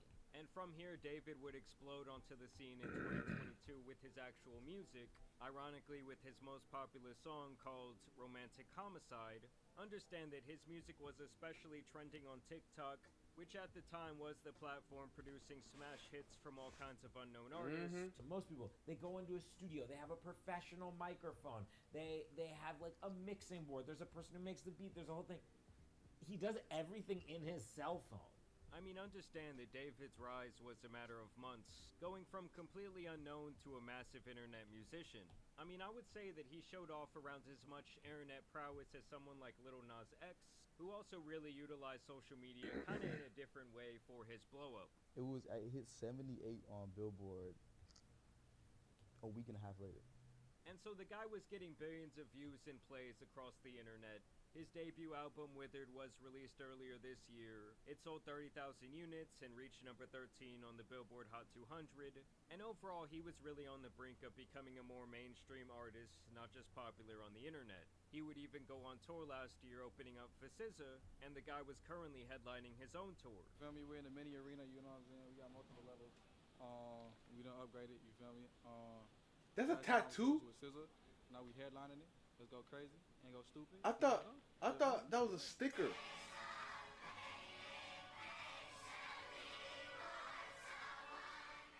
So clearly David had some die-hard fans of his music.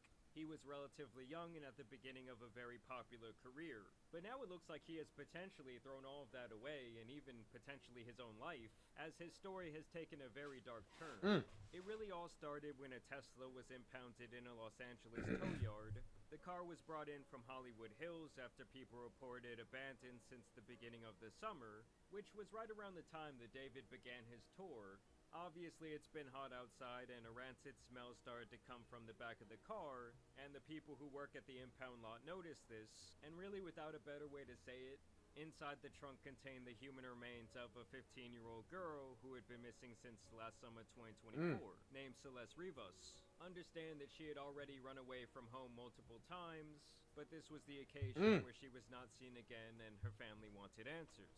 And this is where David comes into the picture, as the Tesla was registered under his name. Using human remains wrapped in a bag that we now know belonged to Rivas. Eyewitness News has learned she was found wearing a tube top, black leggings, a yellow metal bracelet, and metal stud earrings. She also had a tattoo on her right index finger that said, "Shh." Now listen to what they said there about the tattoo, because it's actually really important. She also had a tattoo on her right index finger that said, "Shh." I want you to take a wild guess who else has a matching tattoo on his hand. That's right, that man David. They both reportedly have the very same tattoo that just reads, "Shh." And apparently that's how they were able to identify her, was through this tattoo. Like I said, her body was dismembered. And just listen to what her mother, who did publicly release her identity, had to say. You know, her daughter had been missing all of this time. She told us that she was aware that there was a boyfriend named David. And that her daughter had a tattoo with the letters "shh" on her right index finger. That the color of the ink of that tattoo was red, which was something that police had not released to the public. So obviously this looks like a really bad situation for David right now, as it allegedly appears that he might have been having a relationship with someone underage, and then potentially he ended her life and stuffed her in the back of his car, leaving her there to rot. So what inspired the hook, "In the Back of My Mind You Died," is kind of like the storytelling aspect of the lyrics that came before it, in a way that it builds up to the big moment where she died in the back of my mind.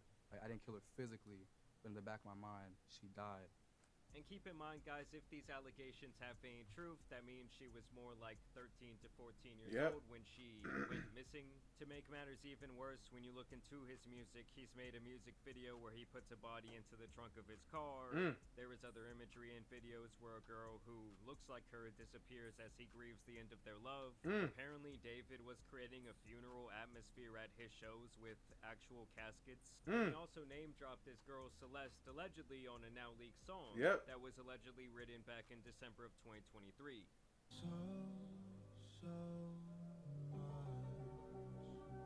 Now, when the car was initially discovered and linked to him and they found the body in the trunk, this guy just kept on touring like nothing happened. But more recently, it has been reported that he is working with the police and in turn has had to cancel several of his tour dates. As last we heard, he was cooperating.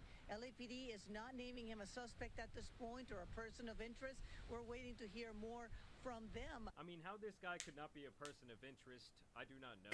Like, if there had to be at least one person of interest in this situation, it would be him. Some people are even speculating that the two showed up on an IRL stream together, but that is yet to be confirmed. I've seen alleged messages from her brother. People are claiming that she was in the back of a picture that David took on Discord in 2023. Others are claiming there are pictures of him paying people off who might have information. But of course, at this time, this is all merely speculation. It's also important to note that there will be a lot of people online trying to like piece together the information that are not going to be getting things 100% right. Yeah, a lot of people are playing detective.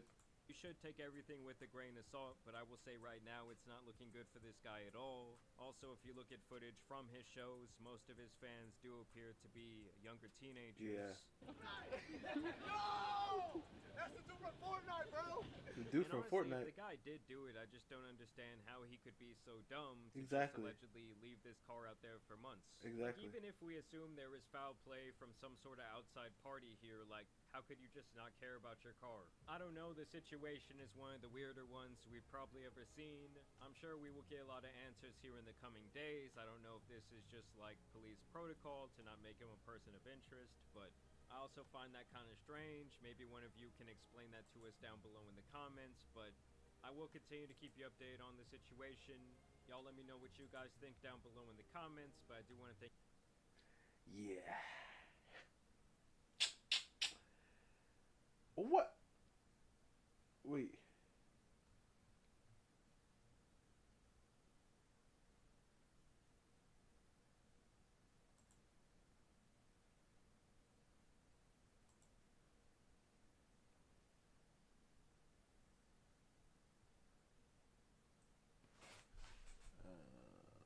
Okay. Yeah, man, I don't know. I have no clue, man. But it's strange. It truly is strange. It really is something.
Give me 1 second. I'll be right back, guys.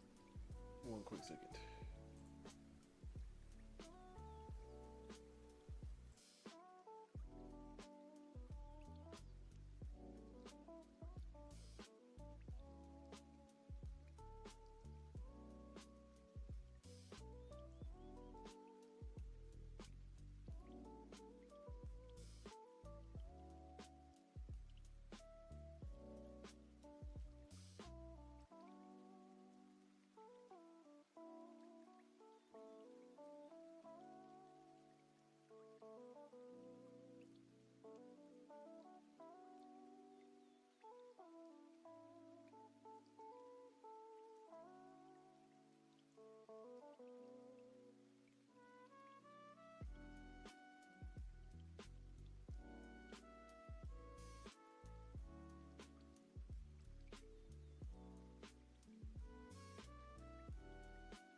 I've returned.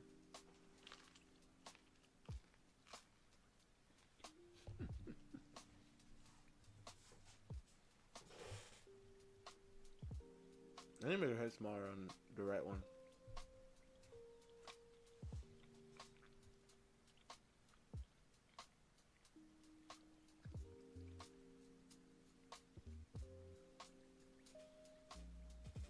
Where's my phone? What the heck? Oh, it's right there. Okay, thank you, thank you. Bro, you still haven't posted your stuff, man.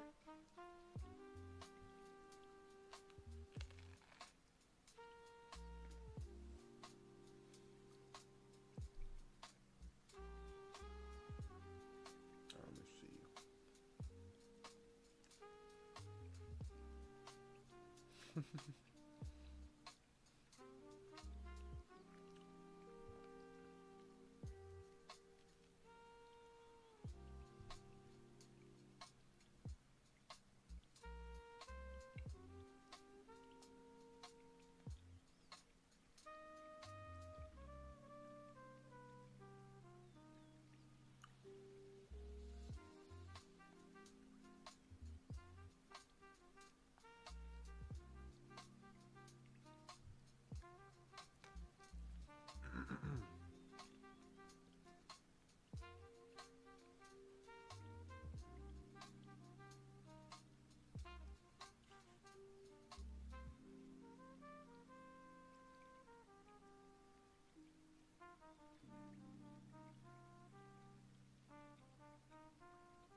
a second.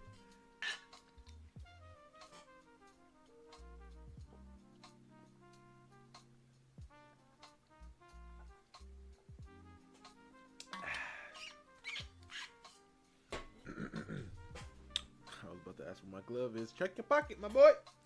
Okay, where's... Okay. I know I should do. Because usually when I'm streaming, all the lights are off. So I should probably turn on the light, you know. That's probably our issue.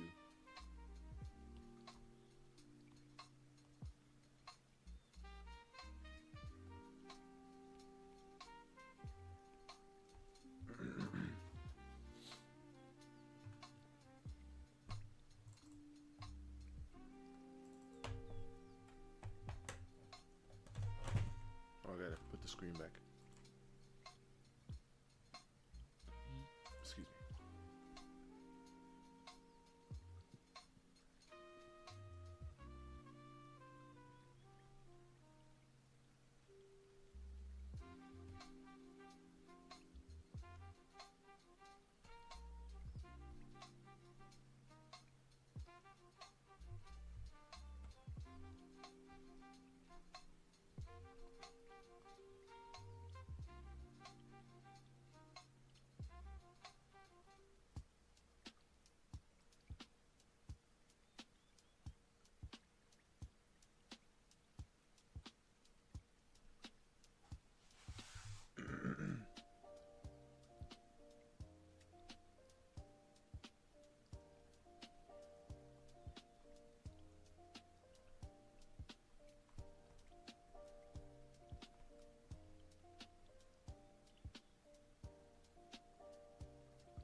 Post it?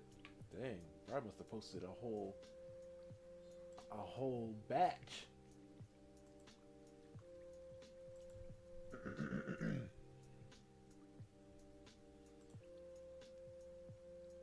Oh my god! Oh my god! Dang, right? Okay, okay. And appreciate it. You got the names on them. All right, let's see. All right, let me see. I'm gonna rank them. All right, so how many do you have here? 1, 2. Oh, this was terrifying. Oh, okay. Blindfold is in first place so far. Ooh, I like the hair on Ella. Who's this? Yu-Gi-Oh? I'm true. I'm playing. He just got cards in his hands that say Yu-Gi-Oh. Ooh, Rosa. I like her. Ooh, okay, Rosa. Gosh, calm down.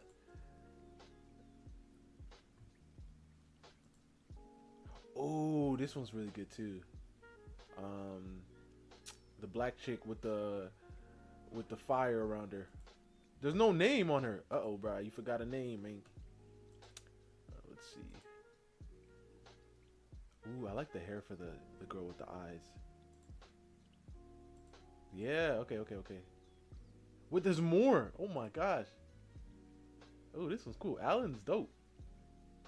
Is Alan... Ooh. Okay, this girl's... Ooh. Dang, this man got just clips on him. Oh, that's a dope like font too for the name. It's fire. You didn't give her one? Ooh, wait, does this guy have... Oh, these two. Okay, two different. Okay, yeah, because I was like, okay. Oh, this guy's cool too. He has a dope design. Michael, the nunchucks. Alright.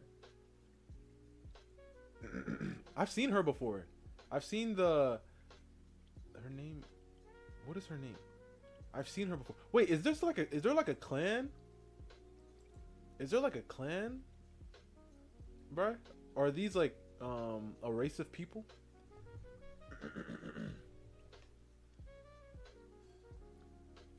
Cause I see like they have like either the earrings or the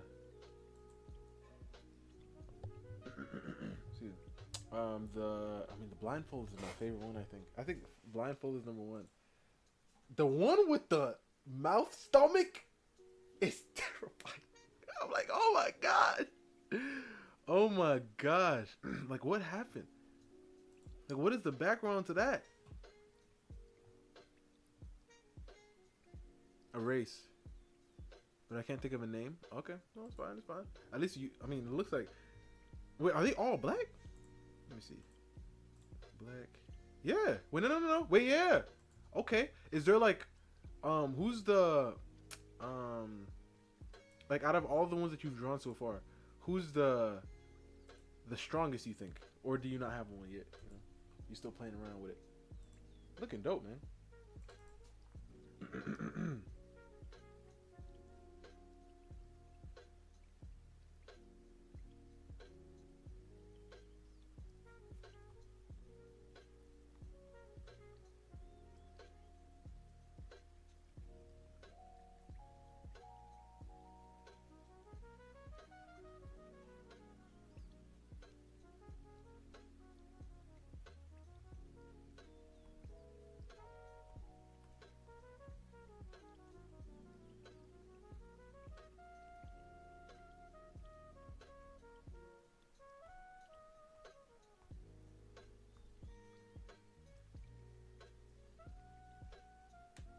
Mother Salvation. What? Which one is that one? Is it the first one? Oh no, that's not her. Which one is the Mother of Salvation? Which one? Where? Which one is that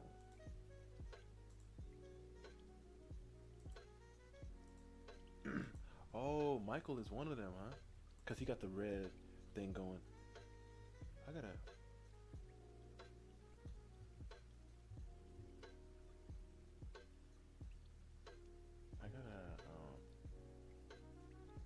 look at all of your characters now. Every single one to find who she is. Or have you not drawn her yet? Because I feel like you had to have, right? The one next to the one with the stomach. Oh! So that's what she's called.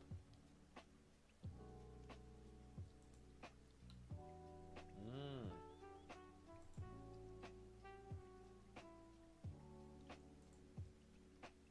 Oh, I'm tripping.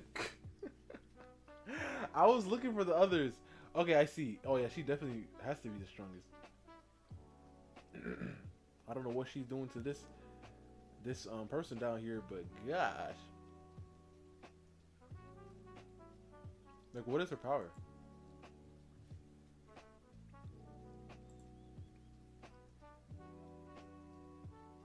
MOS monster. Yeah, what is her power? What does she do?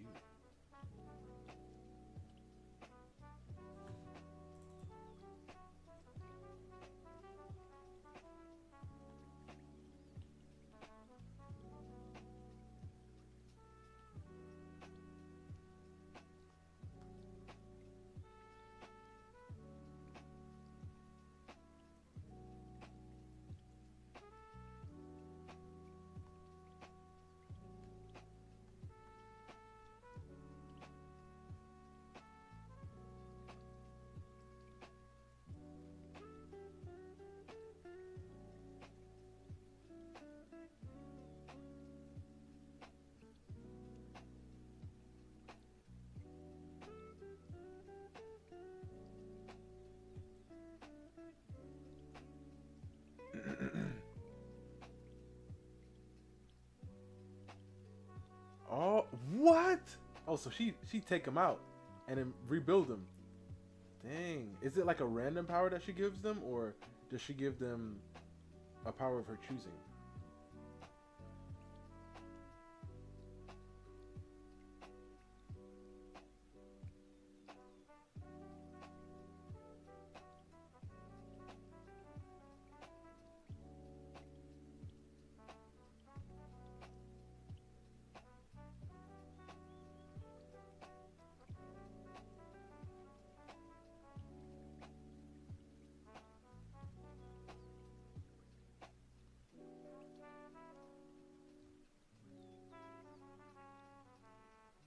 She chooses? Oh, damn. She OP then.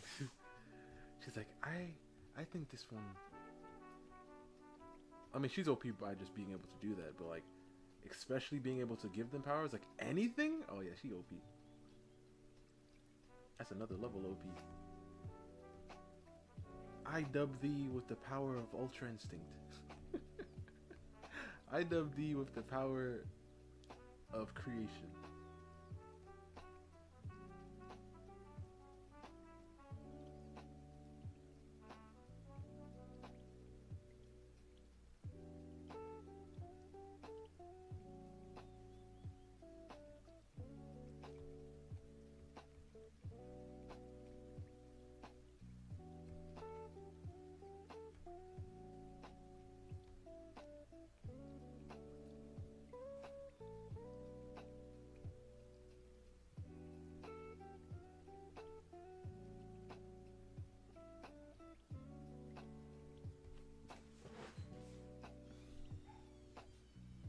We are back? Alright.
You're back? Okay.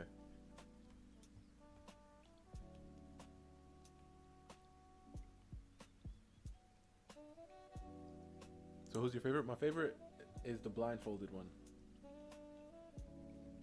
She's my favorite one. I think she's right after the Chronostar one for me. Like in that race of people. I think of all time, Alice might have to be up there, you know.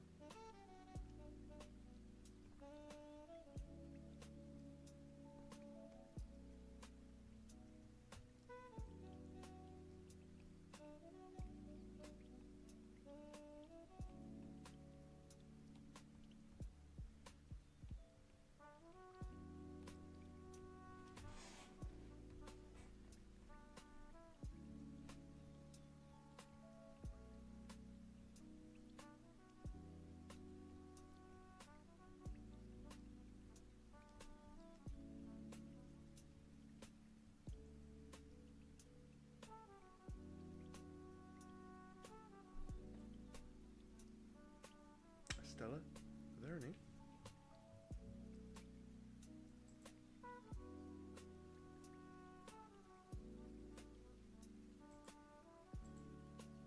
Yes. Like, what is she? Like, what does she do?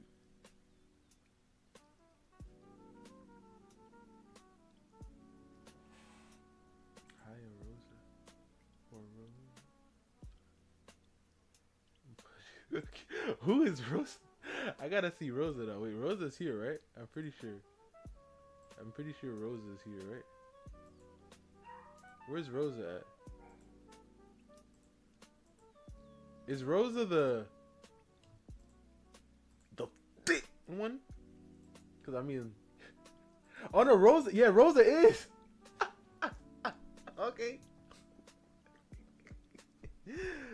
Okay. I mean, yeah, Rosa is on the, you know, on the pudginess, you know.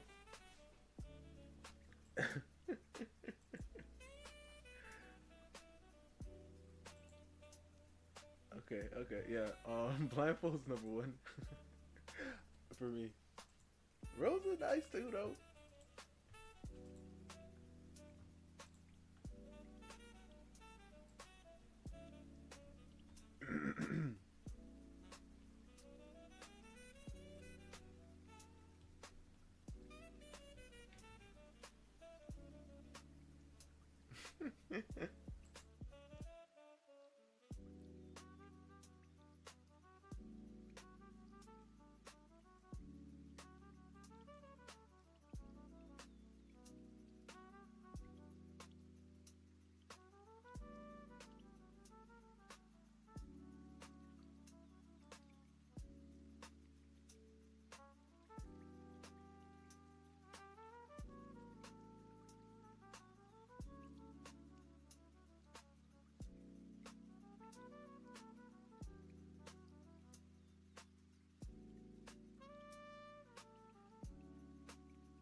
It is crazy how I've been muting this whole time. Oh my gosh, bro. But like I was saying, Naya would like the one with the music note earring. Is that a music note earring? She has a wedding ring on. I think it's a wedding ring because I don't remember if the wedding ring is on the right hand. But yeah, I like that one too. I think that one might be definitely top 5. Definitely top 5. Estelle is number 1. The last one, I don't know like her name, but she number 2. Ooh, the first one, I like her. Like she got that look to her.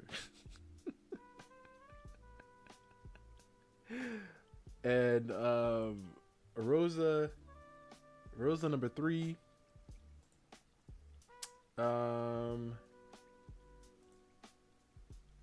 Alan do look dope. Alan, you know what? Like I can see some I can see some. Ooh, who the heck is Ella? Okay, Ella might be Ella.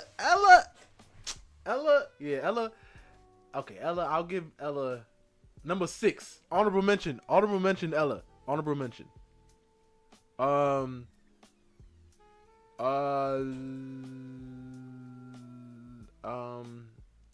The no name chick that's like turned around.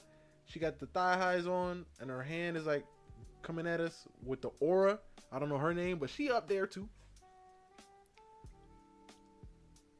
You see that, Brian? I thought it was for a second, but then I can see it. I can see it. But I thought. Okay, I see. Because at first I was like, wait, are you just putting it there? But I saw the letters in there, but I was like, nah, I don't know if Titan is like doing this purposely. But okay. So she got bubble powers. I've seen her before though, right, Bri? I feel like I've seen her before. Let me go up there real fast.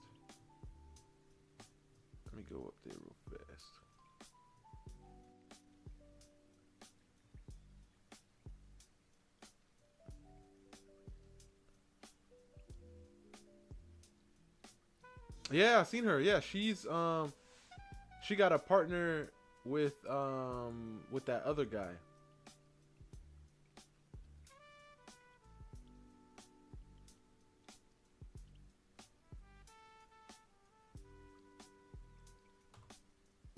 Yeah, I've seen her before, definitely.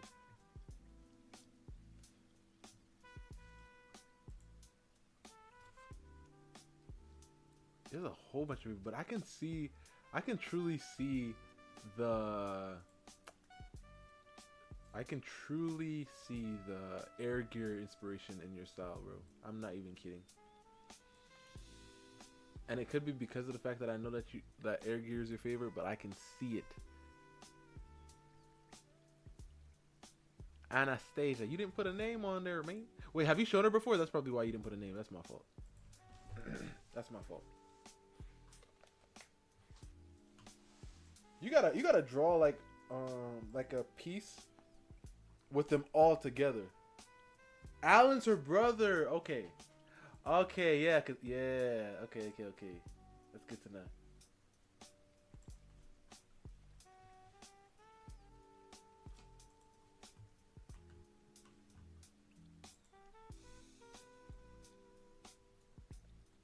Excuse me.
You didn't? Yeah, no, you didn't.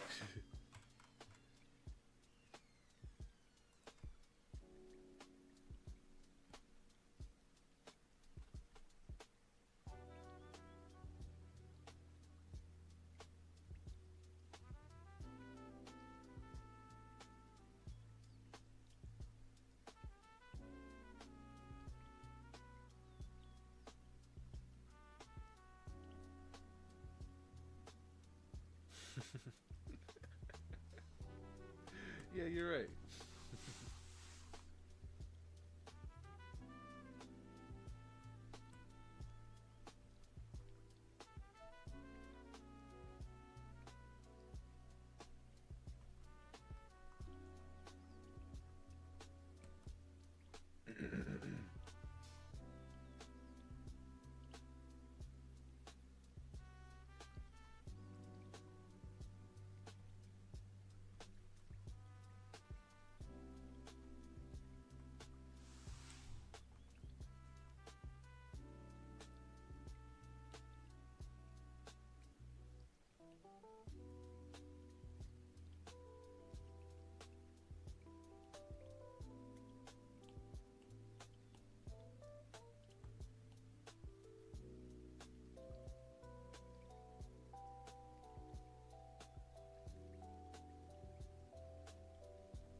feel like I made this leg a little too long, potentially.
Hold up. If this comes in over, yeah, okay, so it goes over and then over here is a flat side, so then this side will come in.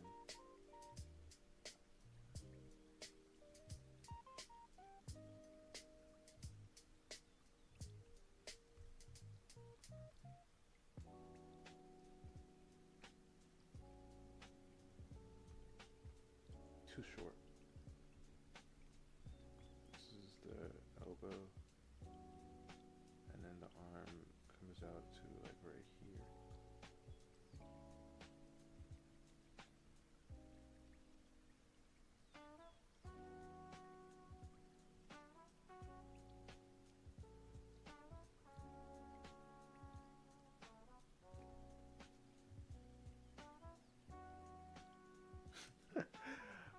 I did go and get another slice of bread, you know.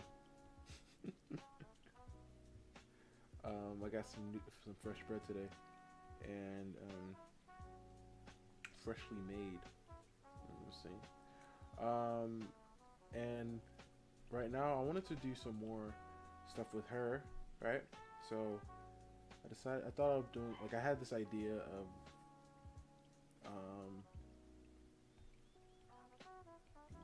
her calling them over, and I just wanted to make sure to get a piece of them to like next to each other so I can see like the height difference. And yeah, she is 6'4", and she's 15'7", right? So just so I can, you know, understand.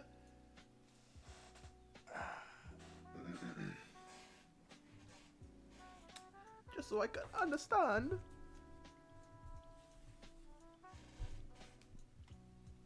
I'm still playing around with like how I'm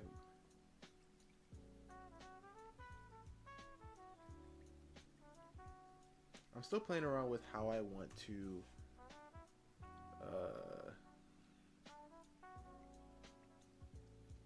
give me one quick second. I'll be right back. Give me one quick second, my boy. My fault. In the middle of me talking. Give me 1 second.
All right, we have returned. But yeah, I wanted to get a height comparison thing of them, just so I can like remember how tall they are, compare it to her. And by the way, like I said, she's the captain. She's the captain of the division, the Blue Flame. And this is Jay. This is Zani. This is her second in command, by the way. Right? And yeah. And I also wanted to like get her in different like poses and stuff. So yeah. That's what I'm doing. That's what I'm doing. Gotcha. Yeah. What about you, man? You working on anything? Any new things?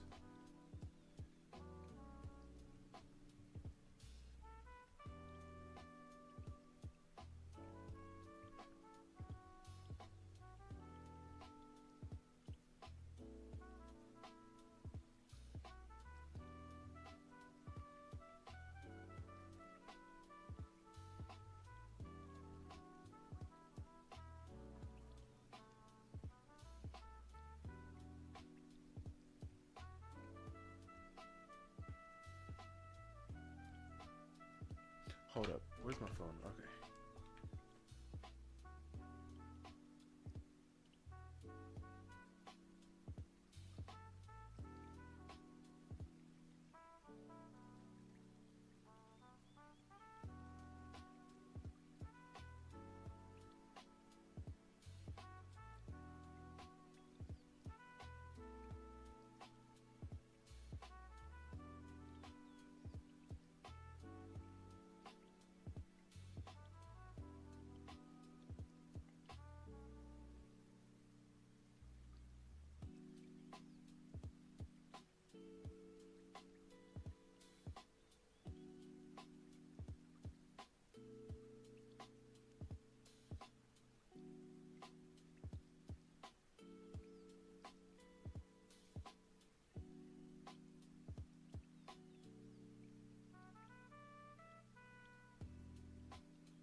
Just move on to the next one. Nice, man. Nice.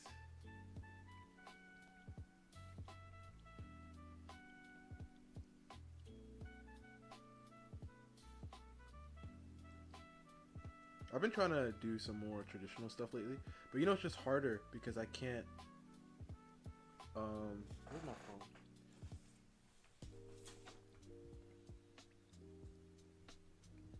Oh crap! Where's?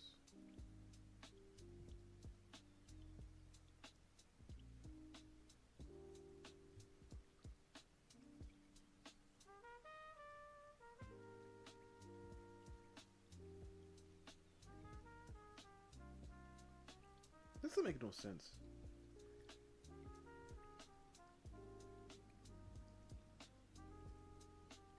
Okay, I might have to do this later, I guess. But yeah, that's dope, man. I've been trying to get and do some more traditional stuff, but you know, it's just harder to. I mean, it's harder to, cause I can't like record them like the same way. I could show like pictures and stuff. Like I could do that, I guess. Because when I do my traditional drawings, it's just like, well, I can't post them like the same, like showing my time lapses and stuff. You guys really like those, so.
I've been thinking, honestly, I've been thinking of making her hair like really, like her braid really long.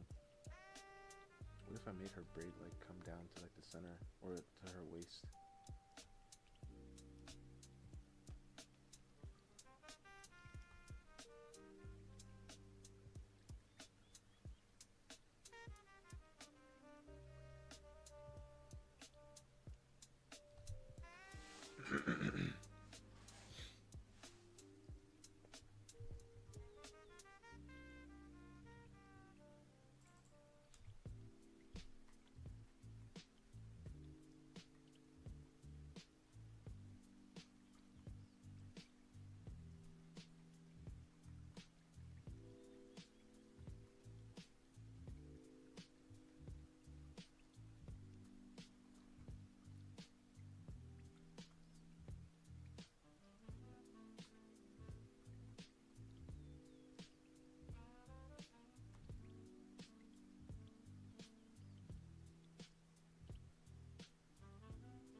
It's just difficult, like, to get every single thing how I want it to be, you know?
feel like I went a little too far down.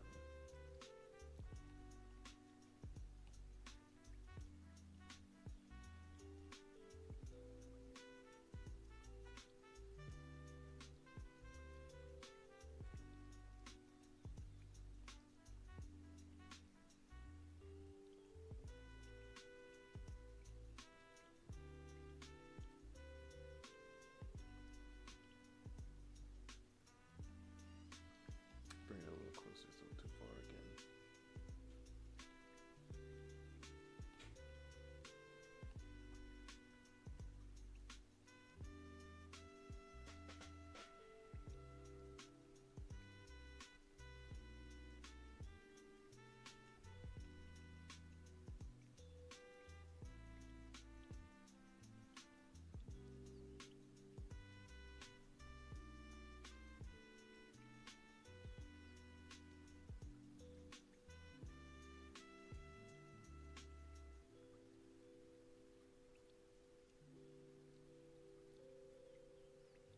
Too long.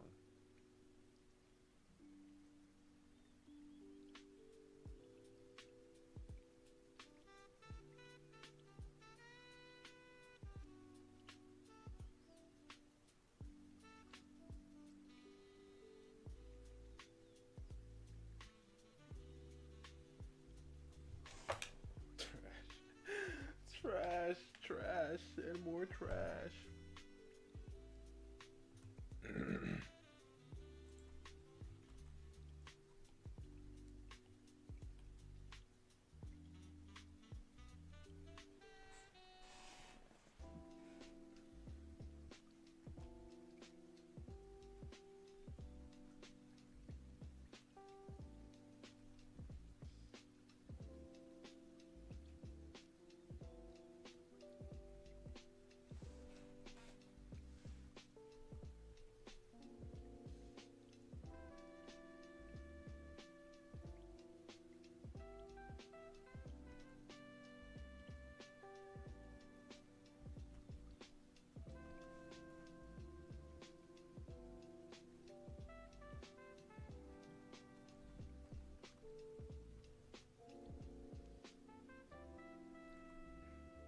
What I really love doing is like looking at people's time lapses, right? And I mentioned this before, but just to see how people get to from A to B, right?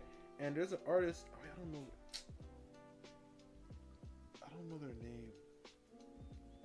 Like I've seen like their stuff on X and stuff, like some quick little, no, on Instagram, some quick time lapse, like not Patreon, nope, not Pinterest, Procreate time lapses, right? And a lot of it is just, you know, them just putting things together, like line by line. But it's like, I feel like little by little, I'm starting to understand more and more. I'm like, wait. I can see it. I can see the, like after I watch the whole go through, I can picture in my mind a good, like, sketch that they could be using. If that makes sense? Like, that they're using in their mind. Like, sometimes when I draw, I can just already see the lines, if that makes sense. I can see already the path to the conclusion. You know what I'm saying?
You know what I mean? Like I could. It's not there yet, though. It's not there yet. But we're getting closer, which is why you gotta stick to it. Stay practicing. Stay thriving. You know what I'm gonna do right now? How much time do I have left? Phone. I need to see the timer. Okay, we got time. You know what I'm gonna do right now? I'm about to go on Instagram, and I'm gonna find a really old piece that I did. Right? And then I'm going to draw that. But I want to try to find one where I was kind of experimenting a bit. You know what I mean?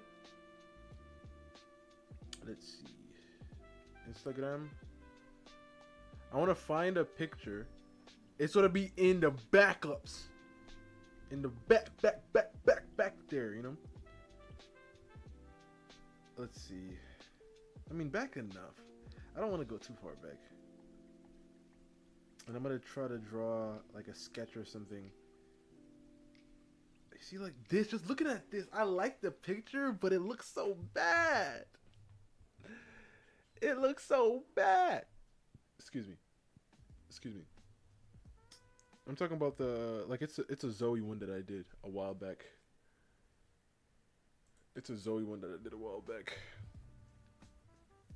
I ain't feeling it. Let's see.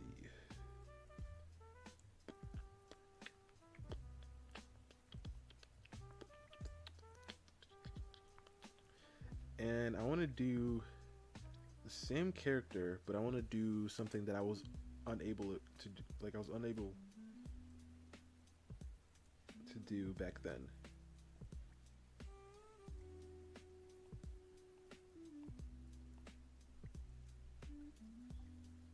That is so disgusting. Bro, Brian, tell me why you stuck around for so long with this trash, man.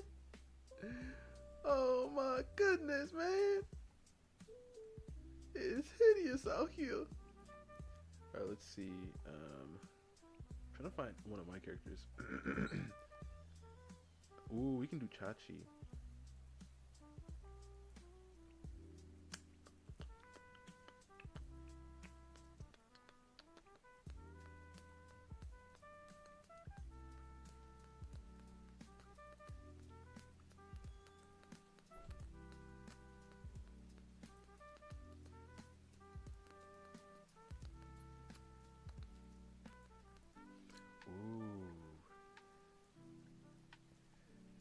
It wasn't that bad. Oh, you know what? This picture right here, I really like it. I feel like it still holds up to this day. But it's like hit or miss for me. Like looking back, I'm just like, yeah, nah, yeah, nah, yeah. You know what I mean?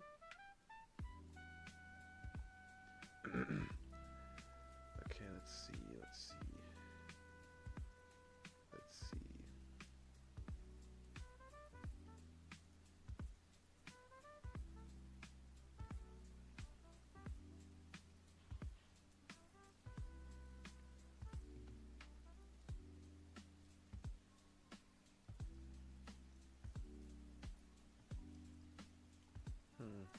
I've done so much.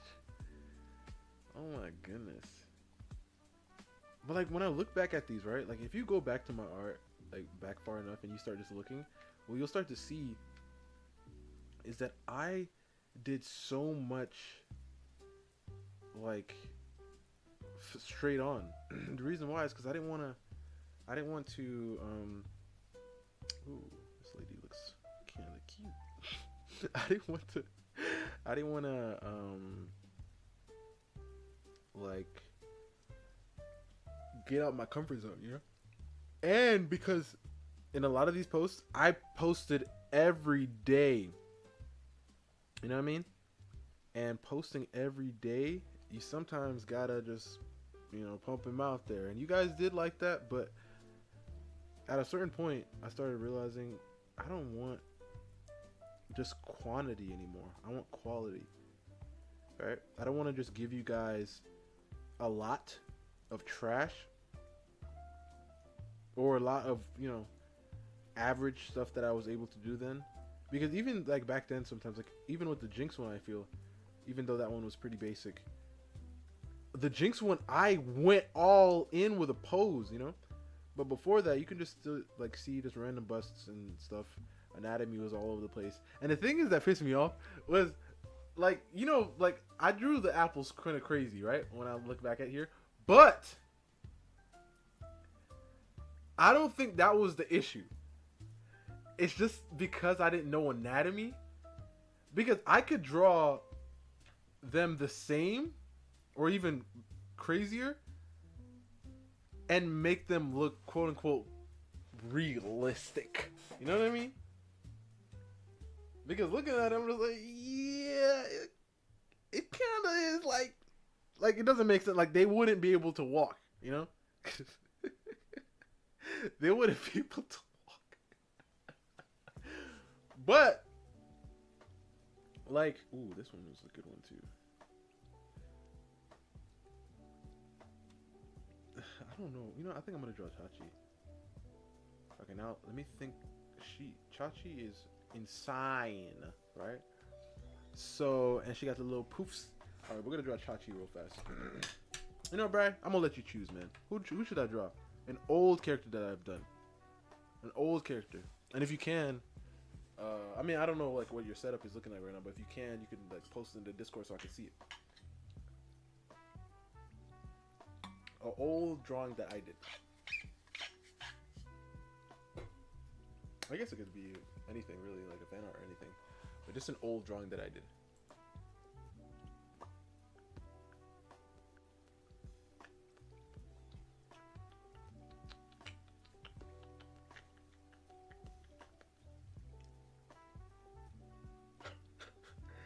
This is so crazy. Get ready with me to break up with my partner. What is up with people, man?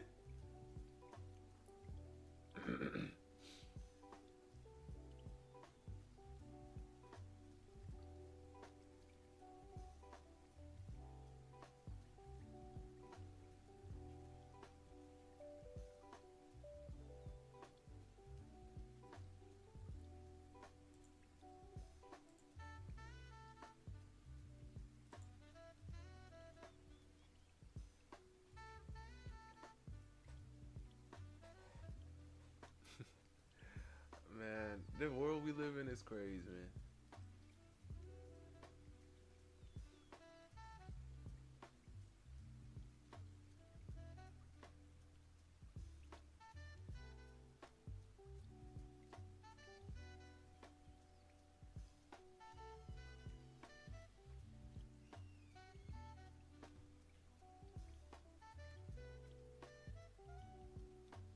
Wait, didn't Titan say he ate Subway?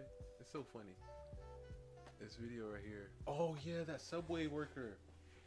That Subway worker who went all crazy. I just saw a thumbnail with a guy with a Subway cap on or a beanie on.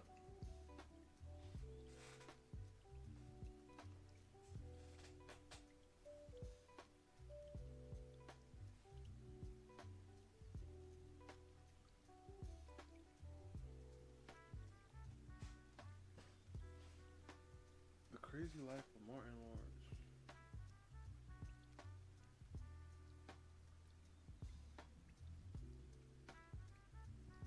They fired Jimmy Kimmel live? That is crazy. Imagine you on set, you talking and then like, yeah, hey, you might as well say everything you can right there, cause you ain't coming back.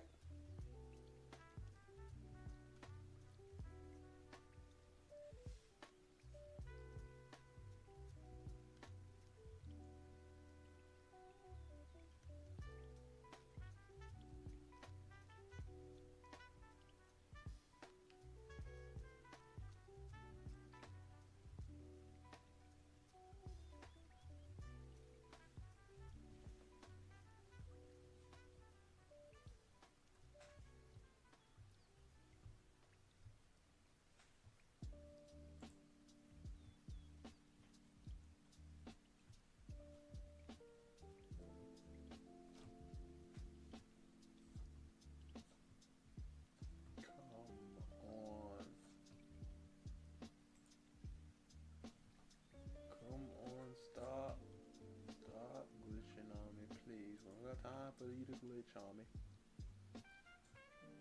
Oh, okay, Miss Kaya. Okay. Wow. All right. I see. So, what is it you want? You want me to draw the like just the person or the pose and everything?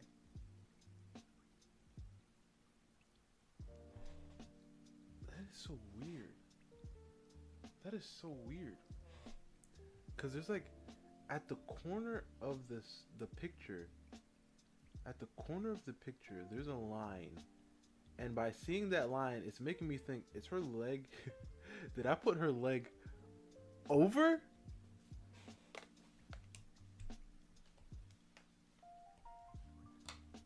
Oh, crap. Did I put her leg over? If that's the case...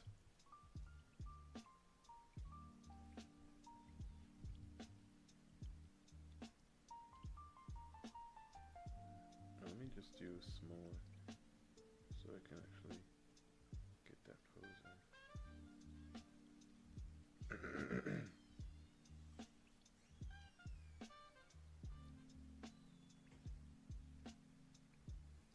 Oh my goodness. The apples are crazy.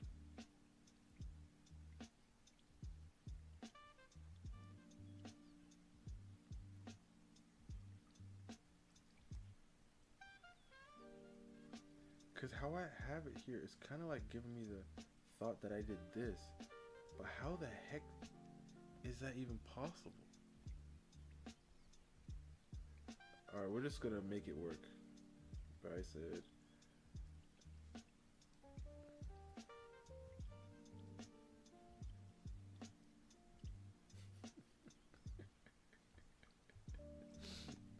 okay. Let's see.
So we have this part, and it looks like she's on the chubbier side.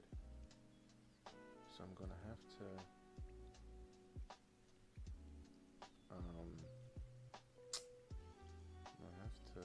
think about that also. So this is the front of her chest, and then her body's turning, going this way. Like I said, she's on the chubbier side, so we're gonna have to add some, or the pudgy side is. Bryce says. Okay, or fluffy, Bryce says. So I'm gonna curve. Alright, so now this right here will come out like this for the great can. But the thing is, it's weird because in the pose that I have, did I bring her leg over here? And if that's the case, I mean, I guess technically it can work. Cause that line, I'm telling you, Bri, that line is throwing me the flip off.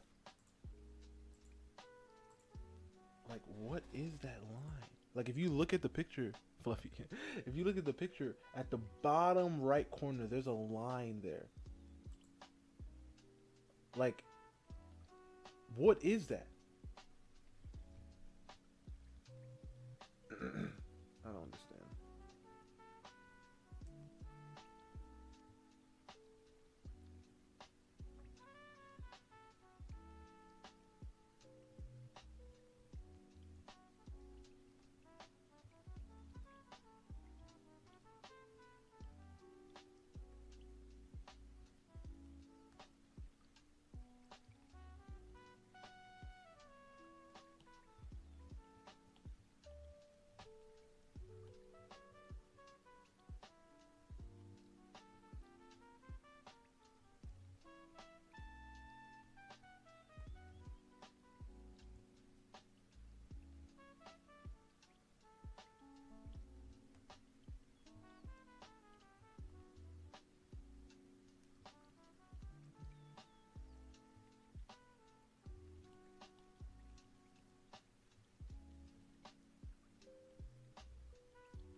Because now I'm confused.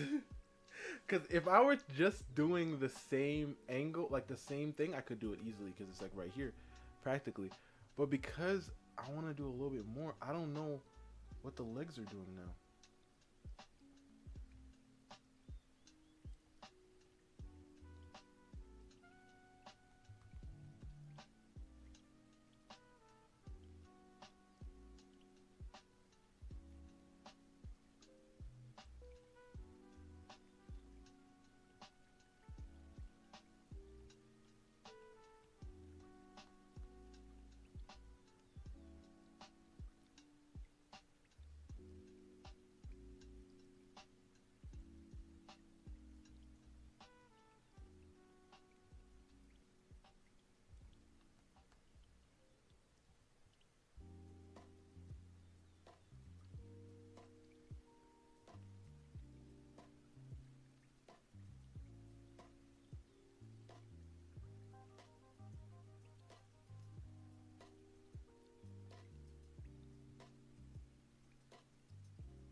Wait a second.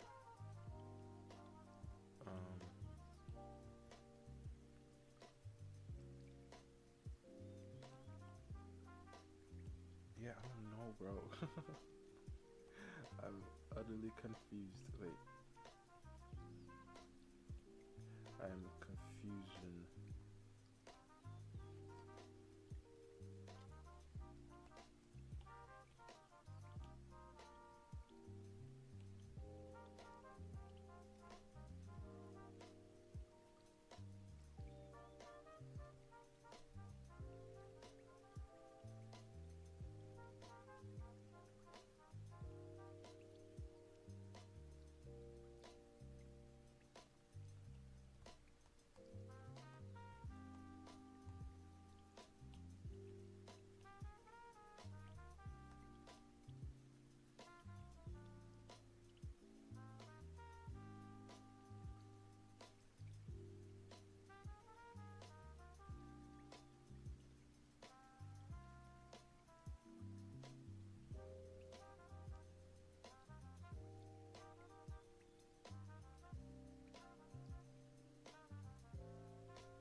Because obviously, it's hard to remember a time before I drew with boxes.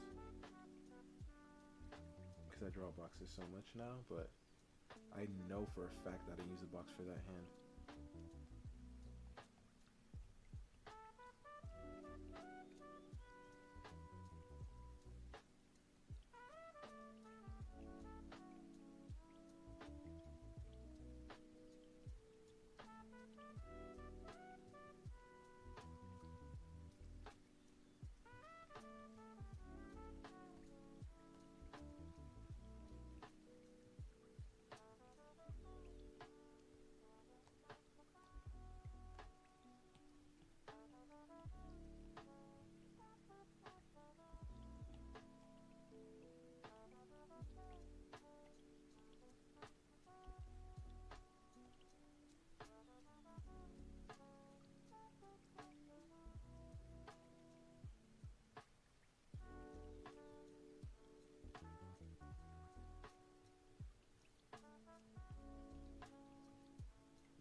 I feel like it had to have been this way because the other way doesn't make any sense. And I don't even know if I used a reference for this picture. That's the thing. I probably didn't, which is why it doesn't make any sense.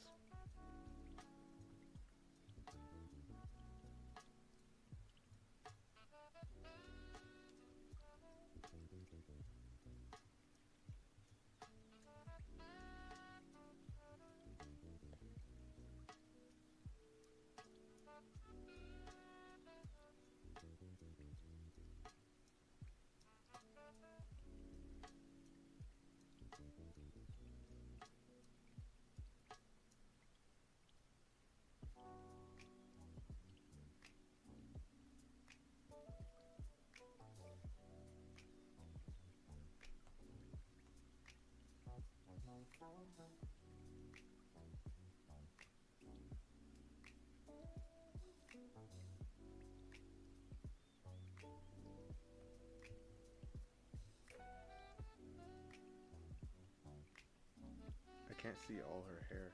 I'm pretty sure it goes up into like a bun type thing.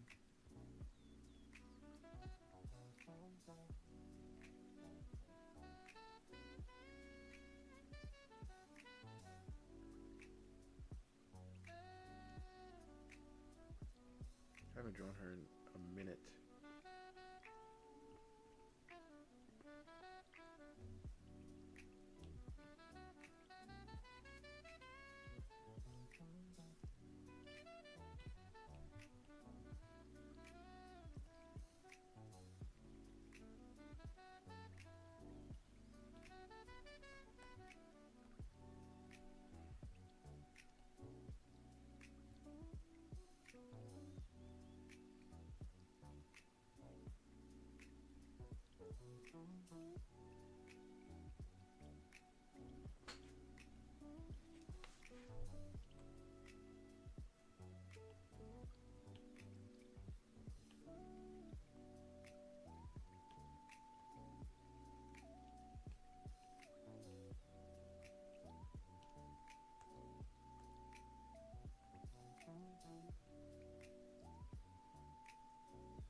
Should I? No, that's fine.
Looks like her nose is pretty normal.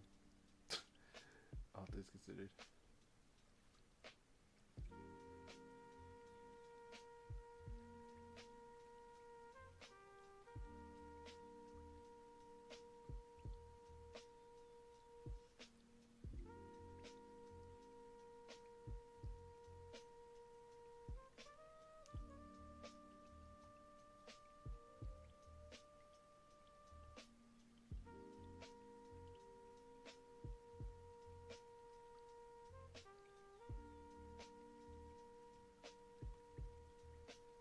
She has smaller lips.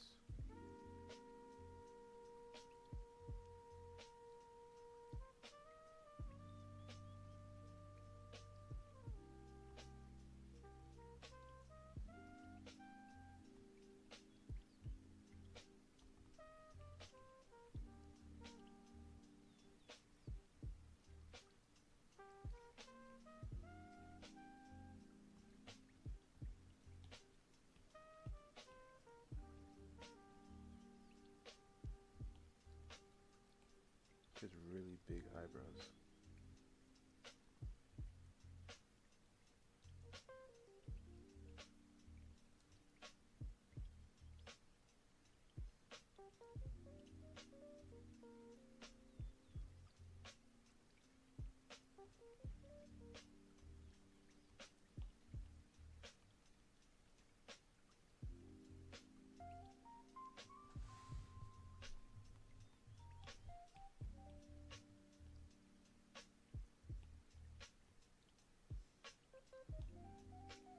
No earrings.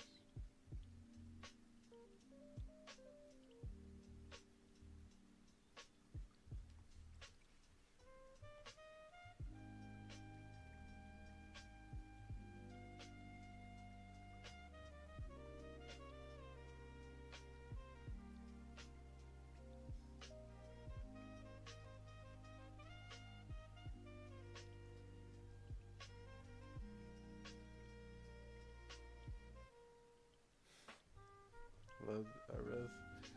Yeah. I don't do that as much. Like make them as. I mean, I try to, but I don't do them as much as I could.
fault.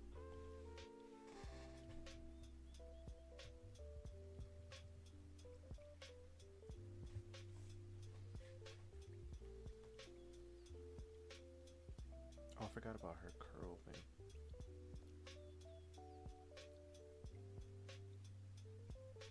Guess I haven't drawn her in a minute.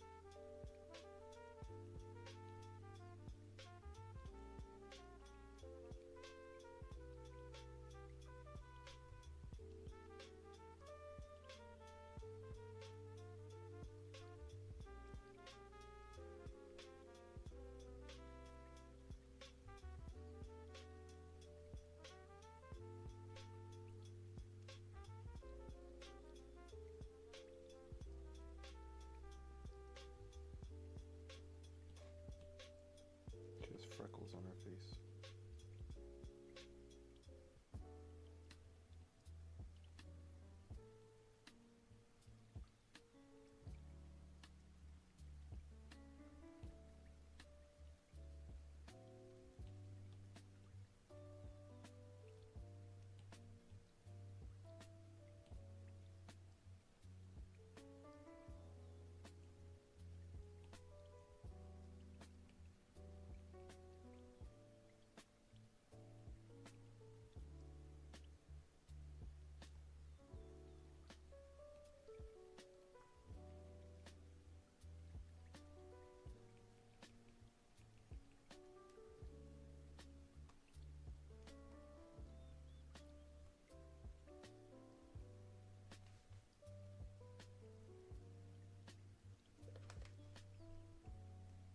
Chin.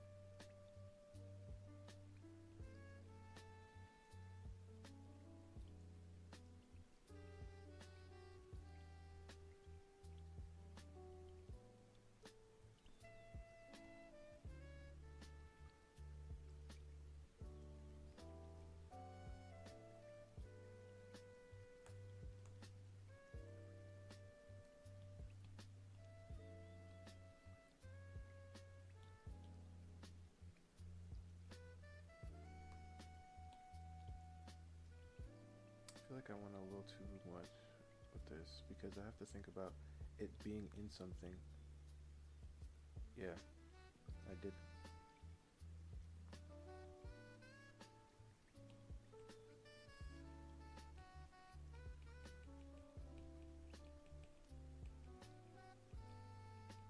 Because I have to think about here being here and then, oh my gosh. Titan had to pick this one, huh? Okay.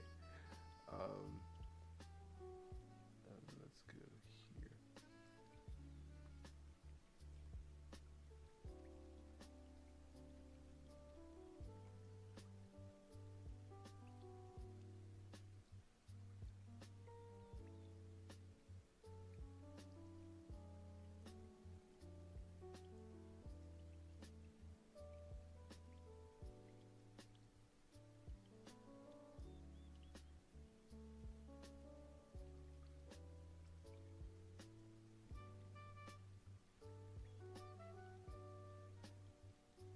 I mean, not Titan. I said Bry.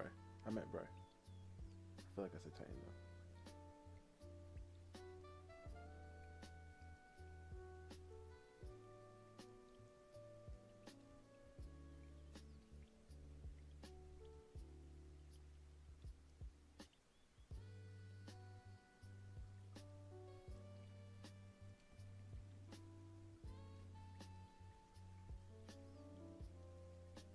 Yeah, that's the thing that's throwing me off too. Wait, I guess I could. I did make her neck a little long. Sure. Yeah, no, that was accident. That was accident.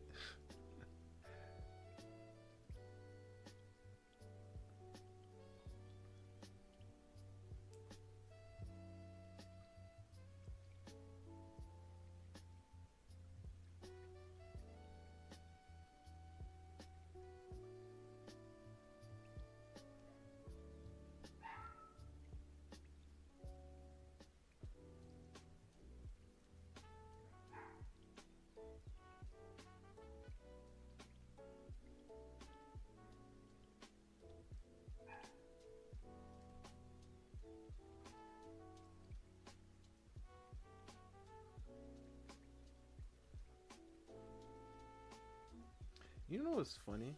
You want me to tell you what my thought was about this Titan? I mean, Bri? You want me to tell you what my thought was behind this?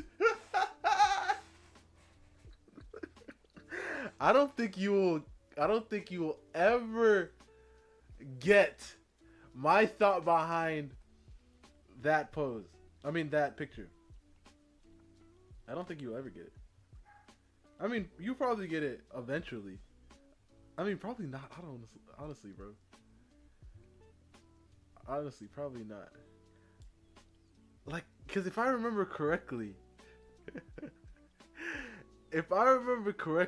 it was on some like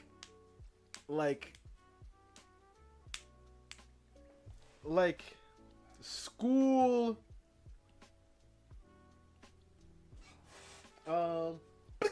you know? Oh my god. Oh my god. If I remember correctly, that's what it was, bro. Right? And then like there were people in the gym. If I remember correctly, that's what it was. Oh my god. That was the thought. So she was like, quiet down because yeah. Insane, bro. Really insane. Extremely insane.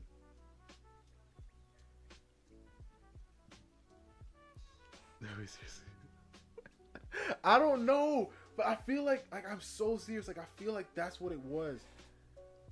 Like I don't know.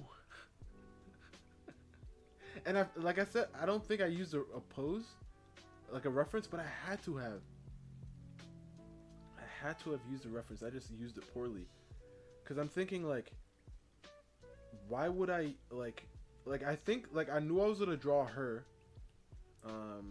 Coach Blaze. I knew I was gonna draw her. And then I saw the pose, and then I did it, and then I was like, okay, I'm gonna do it. Like this is the story behind it. I feel like I had to have had a pose because there's no way that I would have done this like pose like then. There's no way I would have voluntarily chose this pose. I mean, I did voluntarily choose, like I did choose it, but there's no way that I would have done it without a reference. That's what I'm trying to say. There's no way.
truly insane.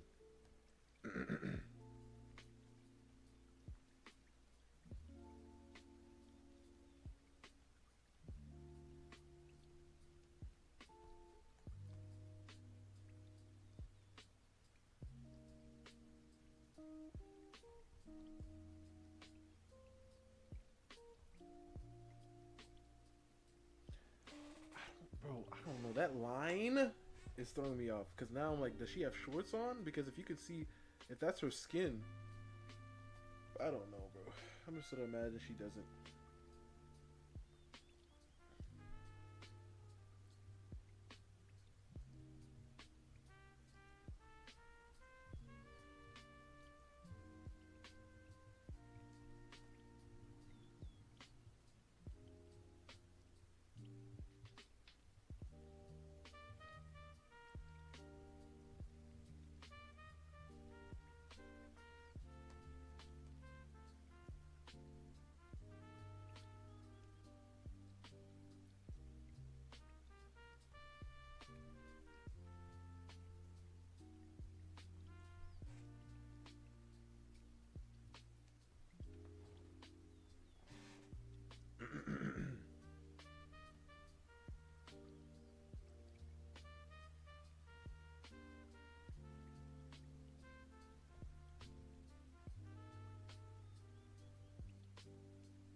And why did I give her nails? That don't even make no sense. If only I could go back and just ask this guy. What? What are you thinking?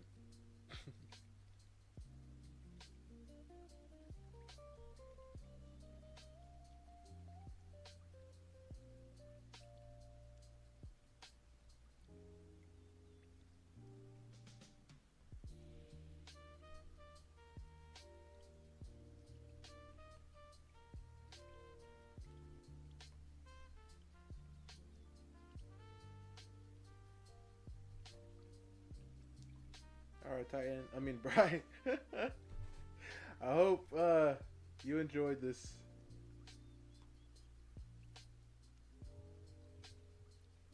There is no way, bro.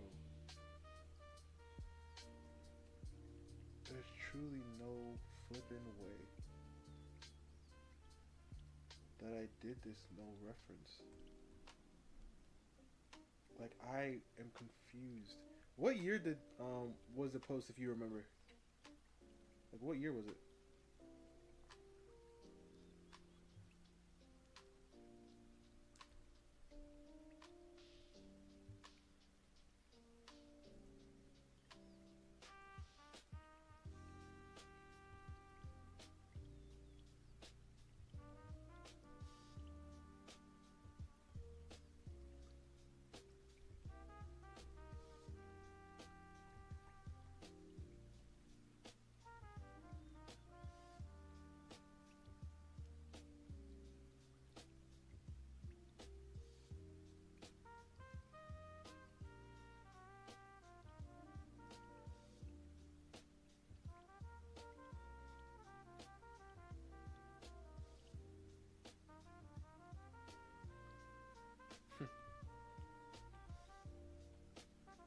Probably 2022? Wow. Yeah, probably, honestly.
You know what? It's not. Nah, I ain't doing that. Cause yeah, I ain't doing that.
The eyes definitely make more sense here than whatever I'd made over there, I think.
Yeah, I should draw her again.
Oh, okay, guys.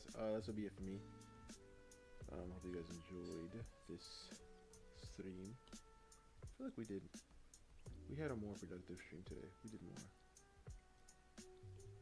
You know, especially have a better understanding on her and her body and stuff. You know, I'm still playing around with like what I want her weapon to be, because I was thinking of it being like a, because she is a pirate, right? I was thinking of it being like a, what do you call these ones?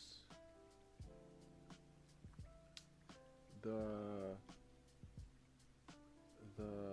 it's not like that. It's like, I forget what it's called. I think it starts with a G or something. the sword, like the pirate sword, and I was also thinking of giving her one of the club things, like the thing that Yamato has.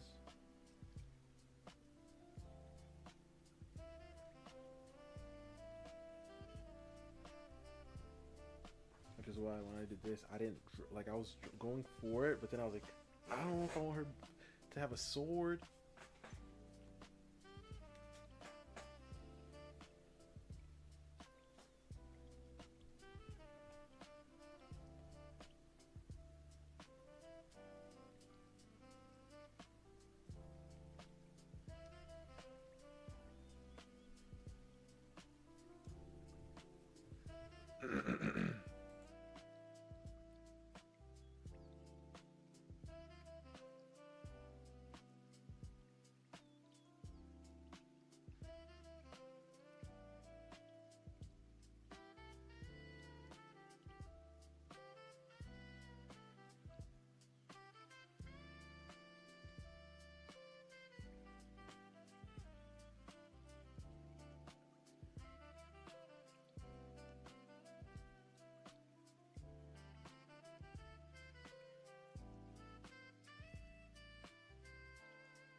Oh yeah, I think you're right. Right, it starts with a C. I said a G. It's like a cultist or something. Yeah. Cutlass. Yeah, I think that's what it is. Yeah, I think I want that to be her weapon. I said a cutlass. I think so. Yeah, I think that's what it is.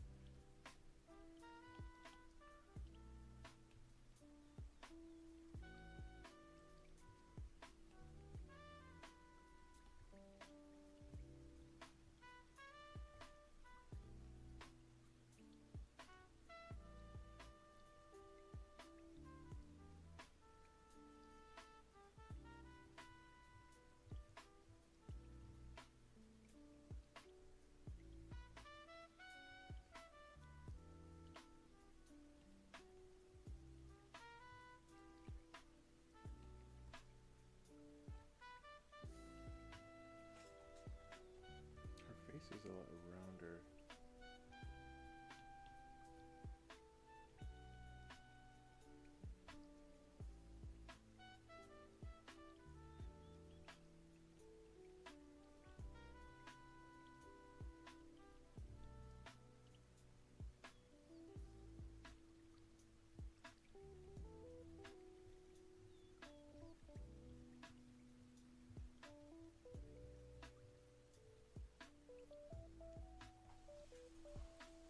But yeah, guys, that's it. Hope you enjoyed. Peace. Oyasumi. Good night. I'm gonna post this on Discord too. I guess. Why? Well, because why not?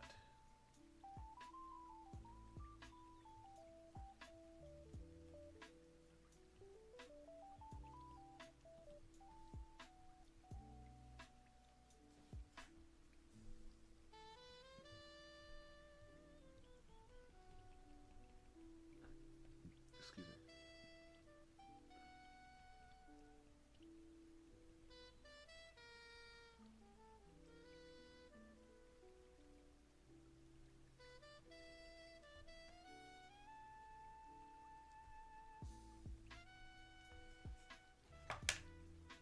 Peace, guys. Good night.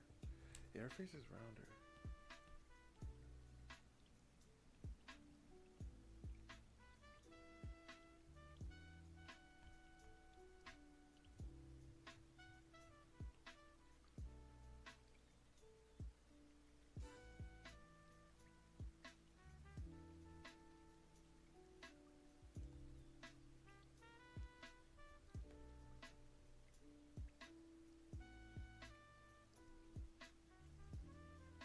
Peace, love, and pizza grease. Pizza grease. All right. Peace, love, and pizza grease.